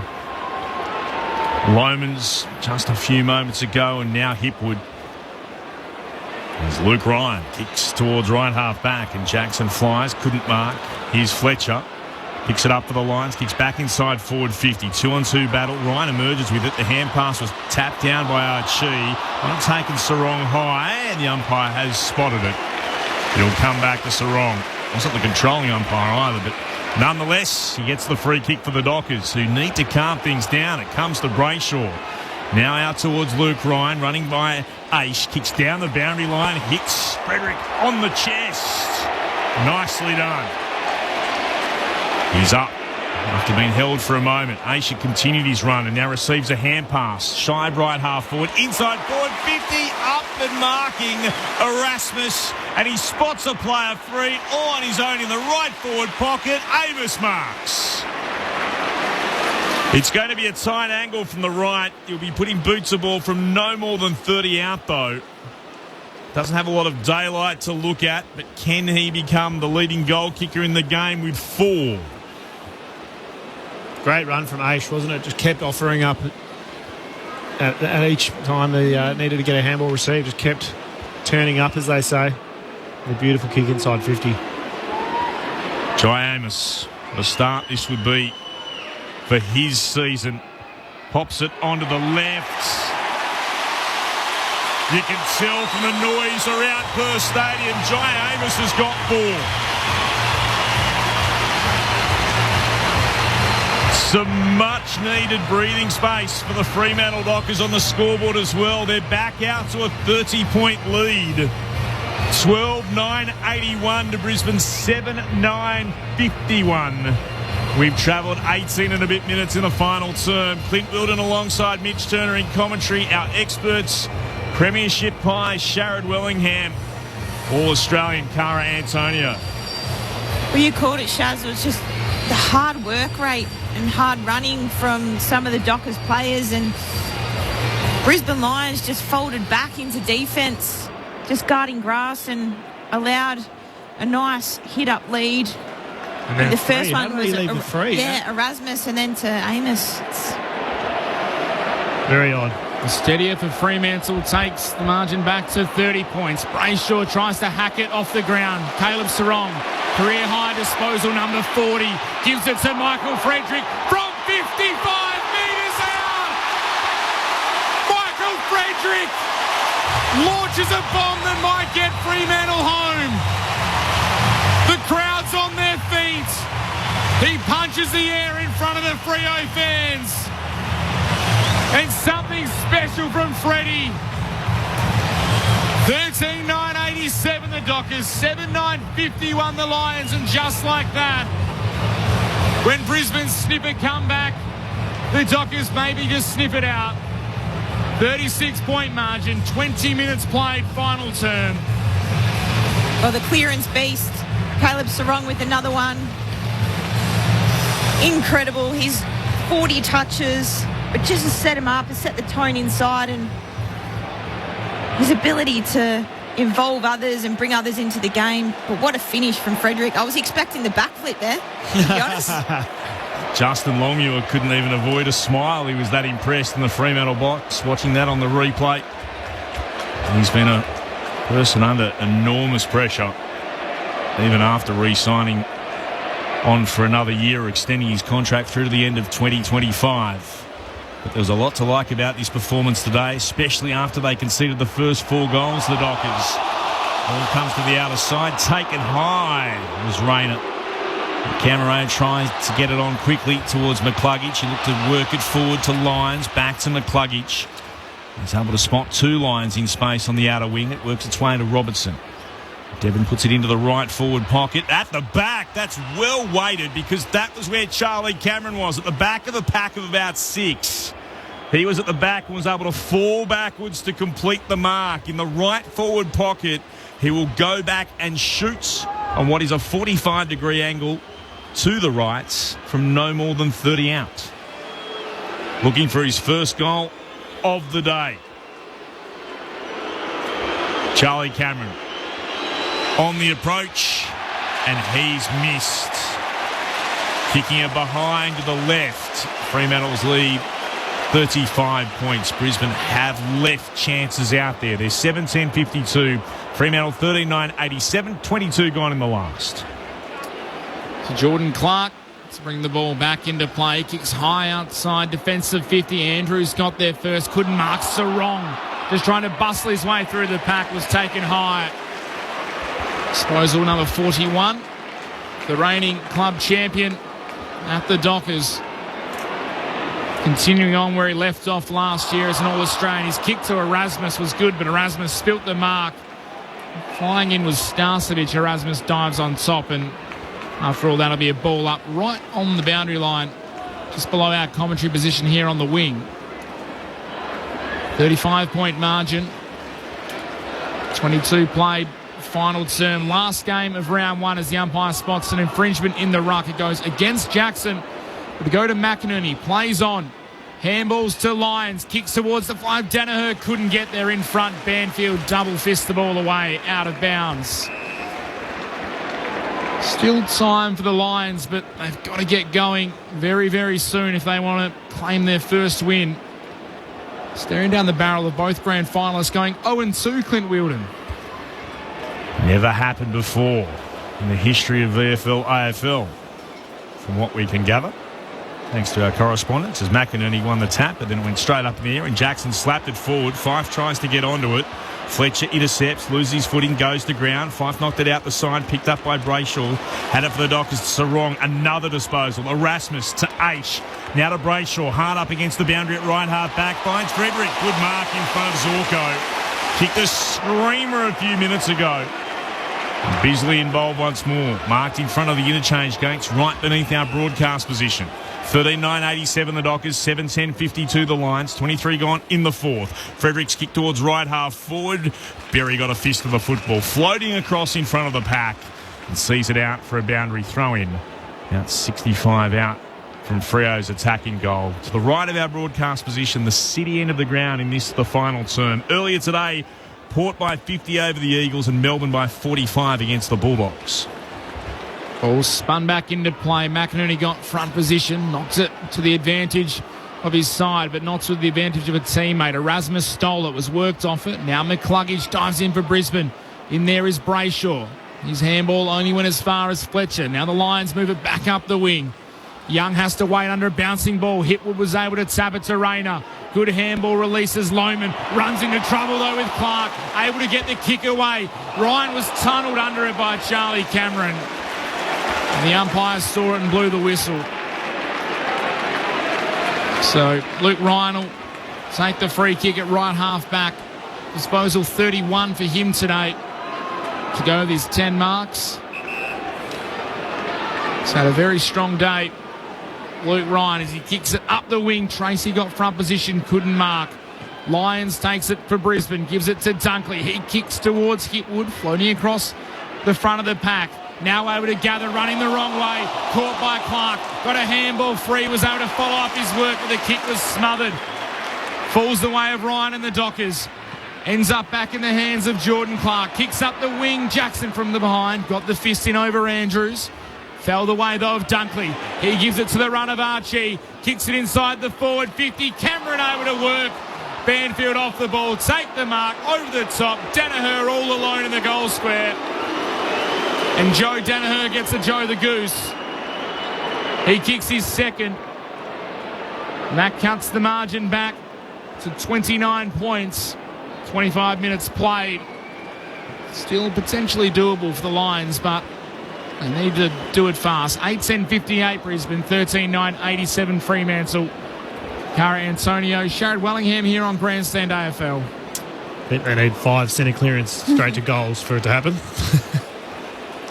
Charlie Cameron's been quiet all day, but nice little bit of body work there. And A little bit around the contest last quarter. yeah, you can't keep him out forever. No. He's a star of a player, but It was one of those 3 set shots that they didn't capitalise on, though. yeah. Which you'd usually pencil him in for. Caleb Sarong, for what it's worth, by the way, with 42 disposals. That's a career high for him. He has been the answer to life, the universe and everything today with 42 as Brayshaw gets a kick around the body towards centre half forward. Spills to Archie. Hand passes back to Andrews inside his defensive 50 for Brisbane. Kicks towards the commentary wing and going up to take the mark. It's been locked in here by Wilmot.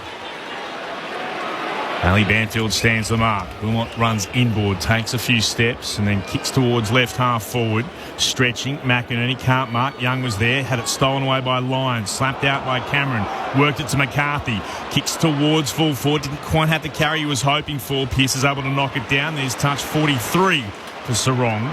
Went right back and then that was dangerous from Sharp. Cameron was almost able to mark in a pack in the left forward pocket. Brayshaw just got the hand pass away before he was tackled. It came to Ryan. Kicks the Dockers beyond defensive 50 to right half back. Front position was Banfield. Stood there when he got crunched from behind. Ball bounced away and taken by Erasmus over the boundary line for a throw-in. 65 out from Brisbane's goal at left half forward. The Dockers are 13-9-87. The Lions 8-10-58. This is some win for Fremantle to start 2024. McInerney gets to the front for the Lions, taps it in the path of Dunkley. It's been the case all day. He's worked off it by the Fremantle opponent. Switkowski dives on the ball. Lions on top of him. Another ball up. Fremantle's pressure being a feature of their game today. Sarong, another disposal. Gave it to Tracy. His kick smothered by Dunkley. Ricochet to Brayshaw. Feeds it back to Clark. Under pressure. Gave it to Young. Couldn't quite get a handle on the ball. And it ricochets off his hands over the boundary for a ball in. Just in front. Attacking side of the wing. The broadcast side for the Lions. 29 points the margin. Beyond reach now for Brisbane. As the ball's tapped down, players dive in. Fife able to extract it. Gave it to Switkowski. His kick up the wings, a tumbler. Andrews couldn't gather on the first attempt. Got it on the second. He's wrapped up by Matthew Johnson, who was holding on for dear life. It'll be a ball up. Attacking side of the wing for Fremantle now. Umpire puts it up into the air. McInerney. Tracy arrived late. Was able to slap it forward. Trying to get back there. Wilmot slides onto the logo. Then Switkowski meets in and holds it in. And they'll ball it up again. The ruck had much to do with it. Eventually ended up with McInerney. Brisbane kick it away towards the wing. Commentary side in front position of a pack of 4. Jordan Clark marks. There's almost no one behind him as he pauses for a moment to allow players to flood forward. He'll put it deep inside the attacking 50. Good mark. Front position was Berry. Plays on by a hand while still down on one knee. Gave it to Zorko. Goes up the corridor. What have Brisbane got left now? To Danaher. Flares the ball out to the commentary wing where Archie picks it up. Archie has to stop, prop and wait. Goes short eventually to Hitwood. Ryan, with the umpire to call play on. Paid the mark though to Hitwood. His kick inside the forward 50. Rayner was at the front. Couldn't mark. Falls to Bailey. Had a bit of time. Finds Danaher. Takes a couple of steps and drills it through the middle. Danaher gets his third. It's nothing more than a consolation, you'd think, at this stage for the Lions. They cut the margin back to 23 points. 9-10-64 Brisbane. 13-9-87 Fremantle. Only a couple of minutes left to play here. Final game of round one, and even sense from the Lions. Fairly dejected side, knowing that they now, in just a few minutes' time, will be going 0-2. It's a big plane ride back as well, the one back to Brizzy. Spoke to a couple of the Fremantle players during the pre-season, and one of the things they did say, despite last year's horror, is that their loss to Brisbane late in the season last year, when they went down by 3 points here, round 21, actually gave them a fair amount of belief because they thought, well, this side is going to be right around the mark, and were indeed, went into the grand final and could have won that. And they were able at their best to match them, Fremantle, even though they couldn't get the result. Well, no, they're missing some guns today in Coleman and Lockie Neal, but the Dockers, I'm not sure too many would have picked them, even with those players missing. Fremantle had possession of the football out to Emmett, who marks at left half forward and comes back to Brayshaw. Marks, pauses, plays on with a kick now towards Young. Content just to hold the football at the moment and rack up a stat or two. Young will now get told he'll have to move it on, and he will with a thumping kick towards left, ball forward and out to Marcus Jackson. That's a huge grab. He came from a long way back, rose into the air and dragged in the footy. That was all action, Jackson. Wasn't there some criticism last year this stage about him not marking the football? No problems to start 2024. Just a nice ball in to the advantage into a space that Jackson was able to leap it and take the ball at the highest point. Luke Jackson, he wants his second. Slightly tighter than a 45-degree angle to the left. He's popped it through for number 2.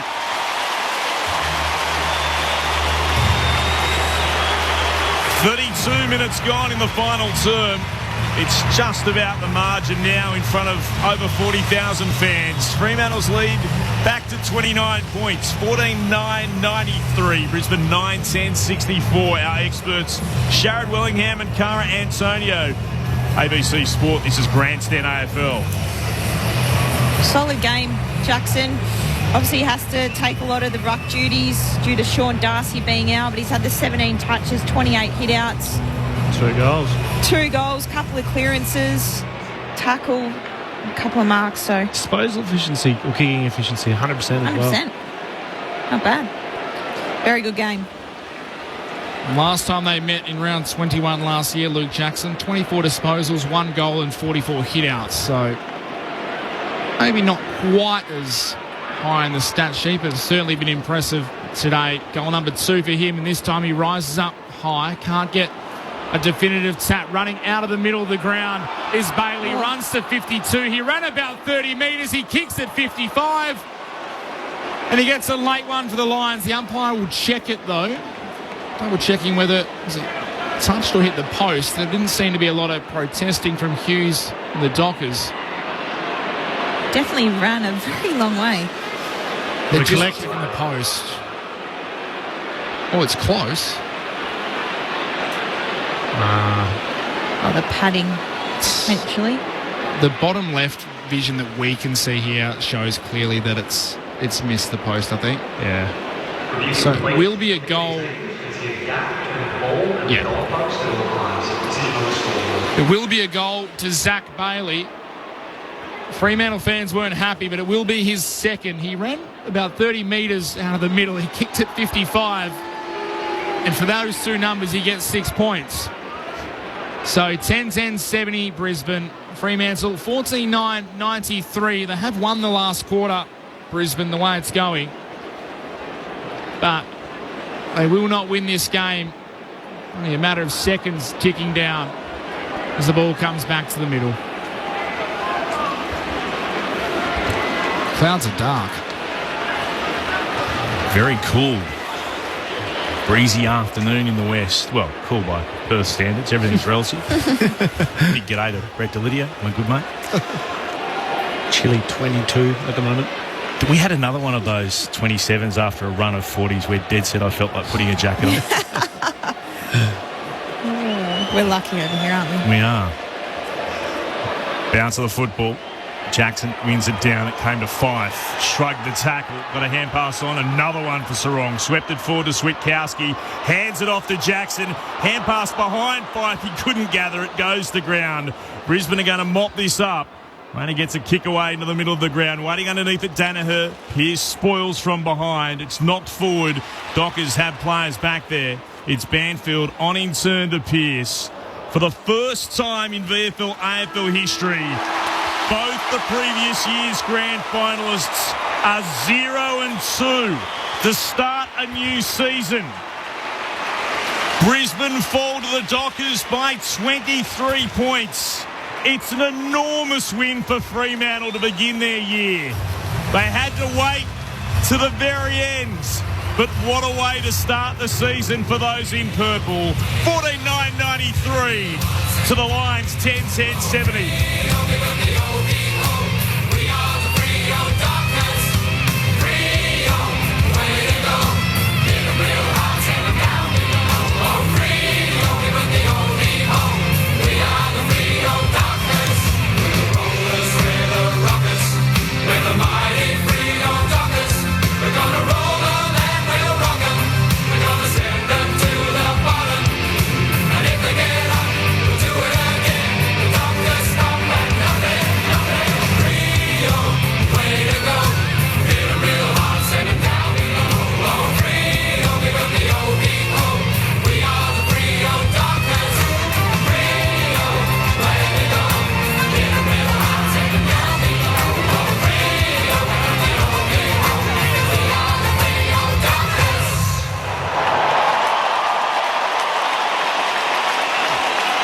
And they had to rise to a challenge as well, Fremantle.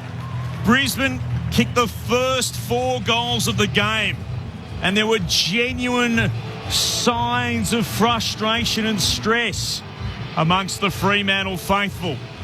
But the players out there were good enough to respond with 8 unanswered goals to set up this 23-point win. And they also had to overcome the real problem of losing 3 players. Cox, Warner, McDonald.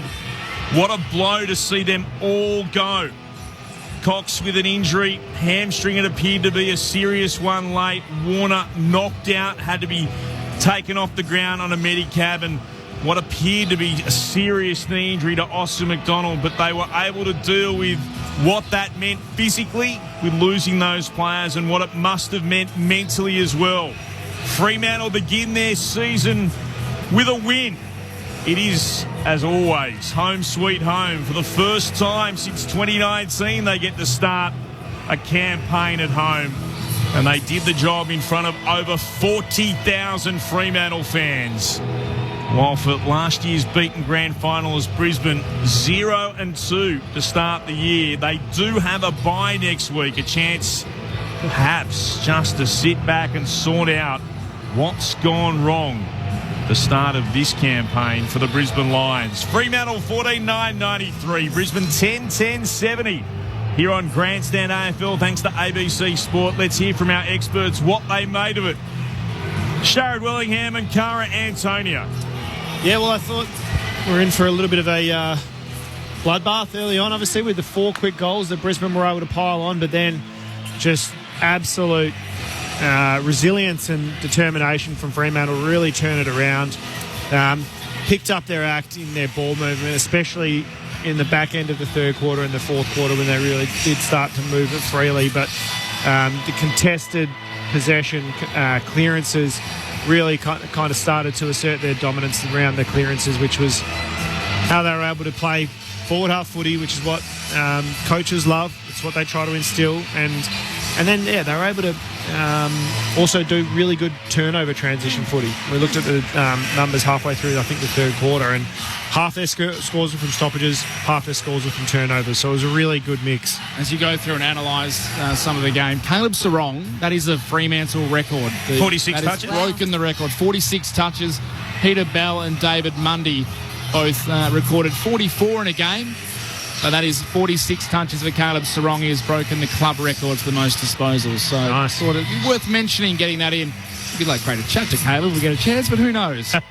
It was outstanding, wasn't he? He set the tone early on and just really said, jump on my back and, this is the way forward. But Freo, for me, in the first quarter, it was like we spoke about it pre-game, kicking out some cobwebs. They were the ones turning the ball over and that perceived pressure was building up. But from the second quarter onwards, I thought they, took a hold of the game. Their pressure was outstanding. They caused turnovers, 6 goals, 3 from turnovers. They ended up scoring, and as you mentioned, Shaz dominated stoppage, clearance work, ground ball gets, and kicked the 7 goals, 5 from stoppage.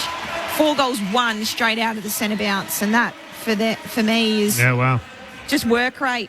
The work from Jackson we've spoken about, carrying a lot of the ruck duties because of Sean Darcy being out, but the mids were outstanding, and they were able to also win the inside 50 marks by 2, Fremantle, which hasn't been a strength of theirs in the past, so they ended up on the 12 and Brizzy only with 10. And halfway through the second, I think they had 2 marks to 7, correct. wasn't it, inside 50? Correct, so just a really good, I suppose, 3.5 quarter effort from Freo. They started poorly, but were able to bounce back, and we saw a lot of their ball movement, which was exciting and tested Brisbane in a number of different areas. Was great to watch.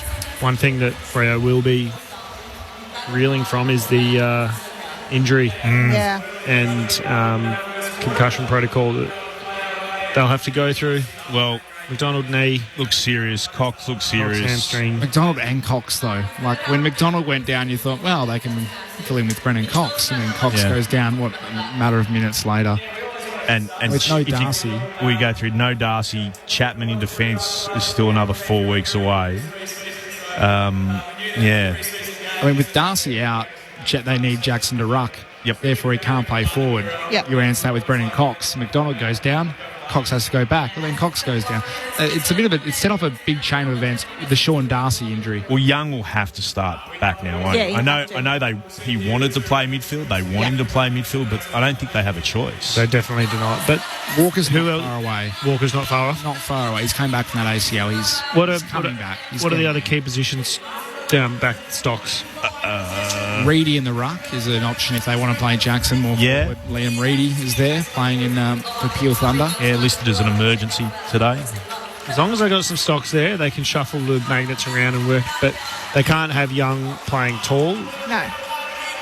As talented as he is, they don't play a game style that you can really play outside of your weight and height division.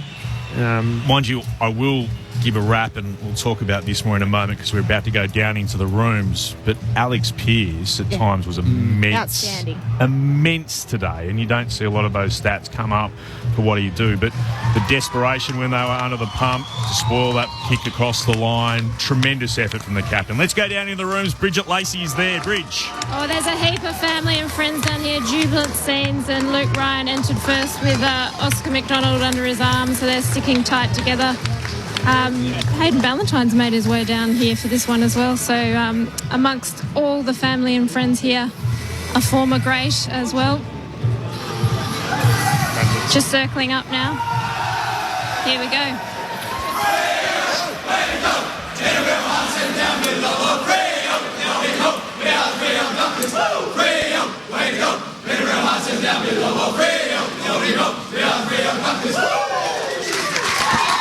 There we have it. We'll try and get a player in the next few minutes, guys. With you for another 13 minutes here on Grandstand AFL on ABC Sport and, of course, also on ABC Radio right around the nation. ABC News Radio if you're listening throughout Brisbane as well. Send us a text if you'd like, 0437 774 774. Just repeating full time. The games today, Melbourne by 45 points over the Western Bulldogs, Port by 50 points over the West Coast Eagles, and Fremantle winning by 23 points, 14-9-93 to Brisbane 10-10-70. I don't know what was I on about in our pre-game? There's no problems if you haven't played a game beforehand. You can spend your whole pre-season aiming for this one. That is one thing, rightly or wrongly, and I'm quite happy we don't have to stress about it. But that was the first time that a team that played in opening round lost to a team that didn't play in opening round when they went head-to-head. It had been 3 results going to the team with the one game under their belt. The Dockers have turned that around, with Brisbane, of course, losing their first game of the year against Carlton. Well, Fremantle had to sit back and wait to play today. They were the last club of the 18 to get underway. It was worth the wait for those in purple. 14-9-93 to Brisbane's 10-10-70. Mitch Turner. Just on that conversation from earlier for Fremantle fans, Brandon Walker played for Peel Thunder yesterday in the Waffle and played very well from all reports. So he's officially off the injury list and will be available for selection soon. The other one, though, Connor McKenna for the Brisbane Lions, doing a hamstring, if that's a bad one, after he's come in to replace the gap left by Kitty and Coleman.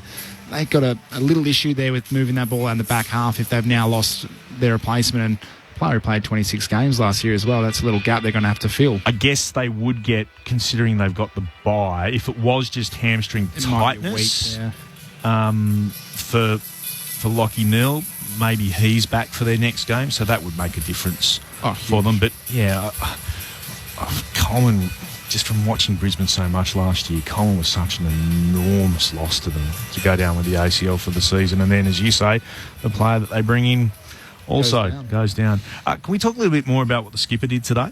Yeah, Pearce. Massive. Like, he obviously, I think, started on Danaher, and Danaher let him up the ground a number of times, and I think he was at 4 or 5 marks in the first quarter, but not in any dangerous spots to score. And I think just his 1% is a little... the smother on the goal line, or the knock over the goal line, the spoils, his strong marks. He ended up with, 6 marks. He stood strong, and you needed that from the skipper, especially with the number of injuries and key players going down. I thought he held his nerve when he had ball in hand as well, moving it out of the back line, and led from the front.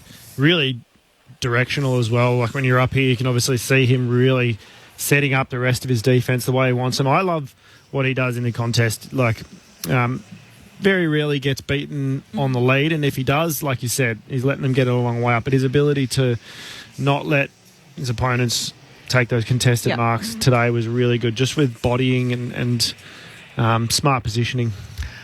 In case we do get an interview before we have to disappear in about 11 minutes' time, we'll get the votes from you both for the ABC Footballer of the Year and the Christian Medal, which is for the best WA-based player. Do you need a moment to think about them? Yep. Fire away then, Sharry Willingham. Honourable mentions to the big kahuna today, Tracy. Okay. 1 vote to big Lukey Ryan. Mm-hmm. 2 votes to Amiss.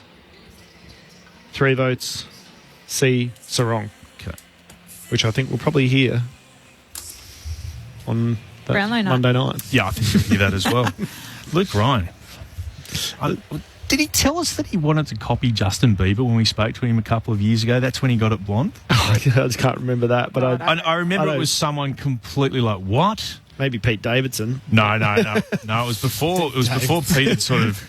Pete was still Saturday Night Live with the brown hair in those days, because it was a number of years ago when he went the peroxided blonde. And, well, maybe it's a bit like, Samson needed his hair in mythology. He needs the blonde hair to be at his absolute peak. Well, they're not tips. Not even tips, are they? 2019 he did it last time and carried it through the 2020 season, and he was All-Australian and the Doig medalist in 2020. So maybe I'll swear we spoke to him early doors, and he said he was watching with Brendan Cox. They were watching something with Justin Bieber, and he thought, I'll do that. And we're like, really? I thought it was a FIFA football game bet that went wrong.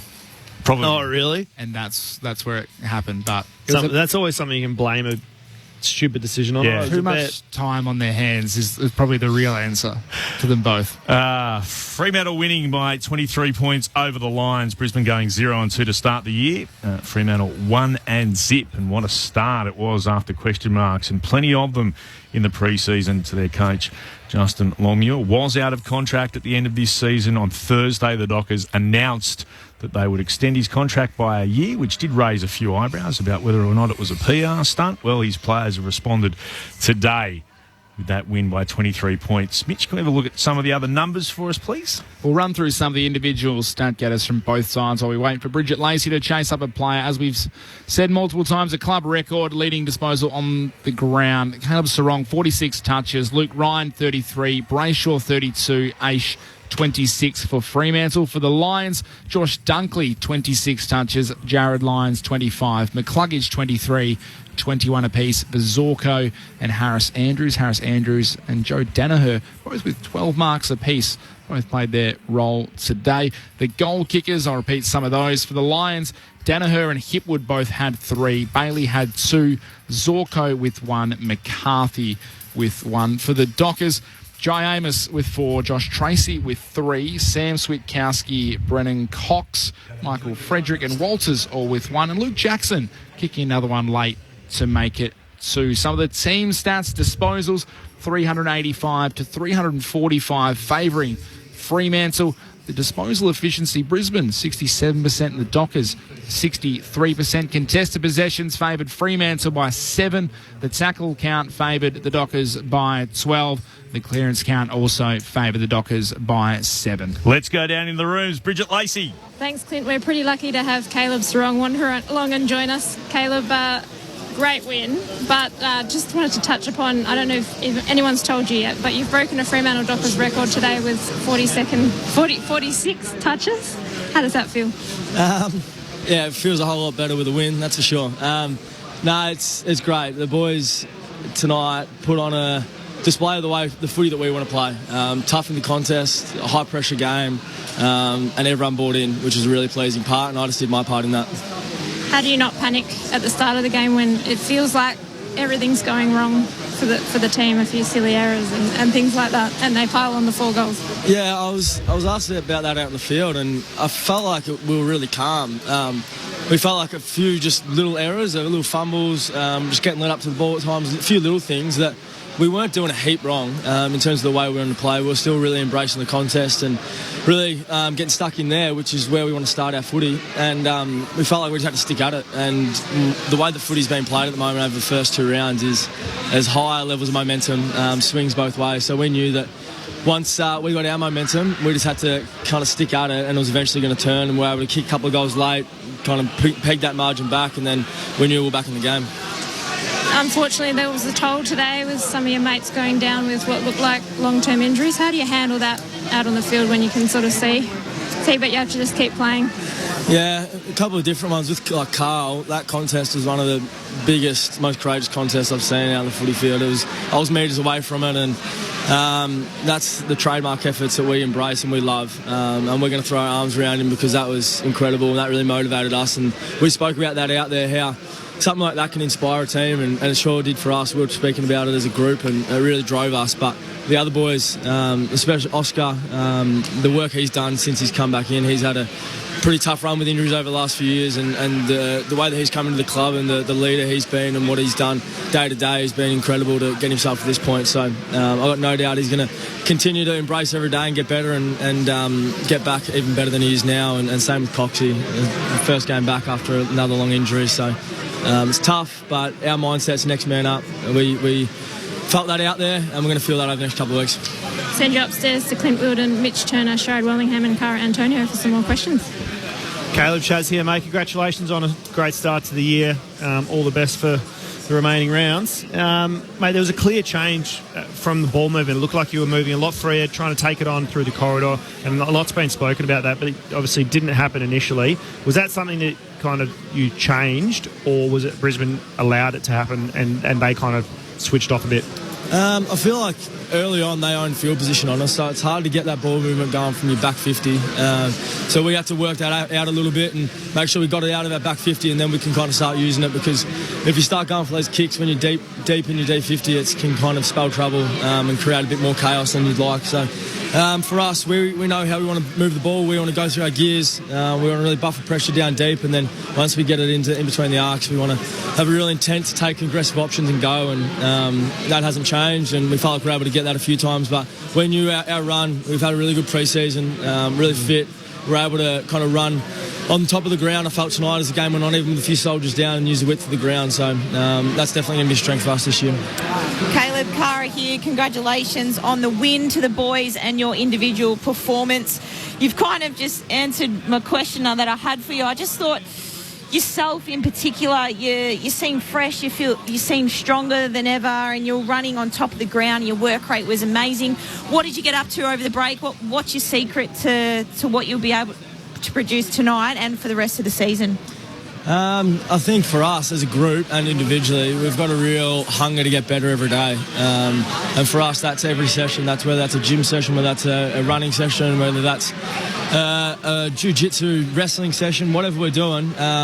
There's a hunger across the group and in the midfield, the guys that I work with, to get better and push each other to get better every single day. And I, as someone that absolutely loves that, it's really driven me to get better each day. And throughout this pre-season, that's been my mantra, to see what I can get out of each day and each moment, and try and get better that way, which I feel like physically I'm in a really good space at the moment. Like I said, I feel strong, feel fit, and that only gets you so far. Once you get out there, you've got to do it. So I'm looking forward to continuing to build, and this group's going to continue to get better. Caleb, Clint Wilden, that was a cracking game from you today. Did last year sting, and did you use that as some motivation this season to put a statement out there that, look, we know where we're at, and last year wasn't quite emblematic of it? God, yeah. It was tough last year. As a group, we stuck together, though. If you look at the last 6 rounds, we could have splintered, we could have broken, but we stuck at it and we played our best footy in the last 6 rounds. And some might say, yeah, the finals were out of the picture, but we were building for this year. We were building for the pre-season. We wanted to take momentum with us. We wanted to build the way we wanted to play. We got guys across the board that were locked in for long term and are really driven to take this club to where we want to get to. And for us, that started at the end of last year. And obviously, it wasn't a consistent performance week in, week out last year, but we showed some glimpses. We beat some of the top teams, and we knew our best footy's good enough, and we just got to show it week in, week out and do that. And it's a good start tonight. We reckon you'll get the 3 votes on Brownlow night. You got our 3 votes tonight. Hopefully, we see you there this year. Yeah, that'd be nice. It better be good. Good on you, mate. Well done. Thanks, guys. Appreciate it. Caleb Sarong downstairs as we wrap things up here on Grandstand AFL. Thank you very much for your company at Perth Stadium. The 3 games today.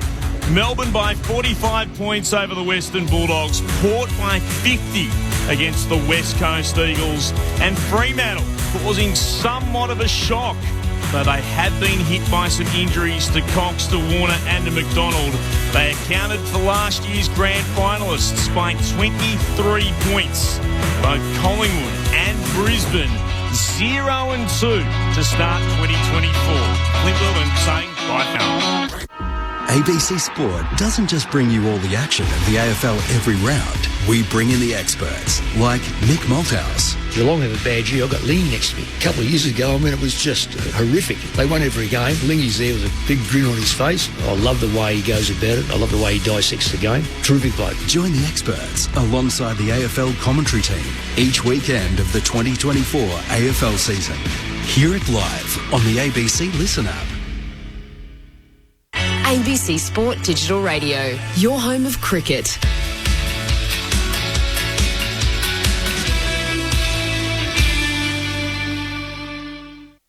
You're listening to AFL Saturday with Corbin, Mick and Borley. This is AFL Saturday on ABC Radio, ABC Sport Digital, and take us with you on the ABC Listen app. Just look for the AFL button. 0437 774 774, the SMS number. This is AFL Saturday on ABC Radio and ABC Sport. Corbin Middlemouse, Luke Ball, Mick Malthouse, and the Chief Executive of the AFL, and Andrew Dillon. Andrew, thanks heaps for dropping by. Yeah, it's great to be here on an amazing Saturday afternoon at the MCG. Traditional rivals, the throwback to the 80s, and now they'll play one another this afternoon. 29-degree heat, the Bombers and the Hawks. First up on the slate for round one. There's 10 teams involved for the first time this weekend. They sat out the opening round 0. Was it a success? Look, on the metrics that we had, which was 4 sellout crowds, TV ratings were incredible. Number one show on Channel 7, Thursday night, Friday night and Saturday night. And pleasingly also we're seeing membership for our teams in New South Wales and Queensland up double-digit percentages, and the Giants in particular 30% ahead of where they were this time last year. So on all those metrics, it was a success, yes. It reminds me of that game that you play at Time Zone where the crocodiles come out and you've got to try and hit them with the mallet, sort of the whack-a-mole type game, that as soon as you satisfy one, something else pops up somewhere else. And the commentary here in Melbourne from a lot of footy fans here is, we didn't know what was happening, our team wasn't involved, we felt a little bit disconnected. How do you balance that with also the northern exposure that you're looking for to try and give a push to Sydney and Brisbane? Yeah, well, Corbin, I mean, one of the parts of this role and the role at the AFL is balancing the interests of our 18 clubs, which are different, and also our fans. But having that focus in Sydney and also in southeast Queensland was really important, I think, for just to bring a real sharpness for those teams up there. And historically, we haven't played footy on that weekend anyway, so and the grounds haven't been available. So look, we'll have a review as the season goes on as to how we start the season again next year. But as I said before, crowds, ratings, membership are all really strong.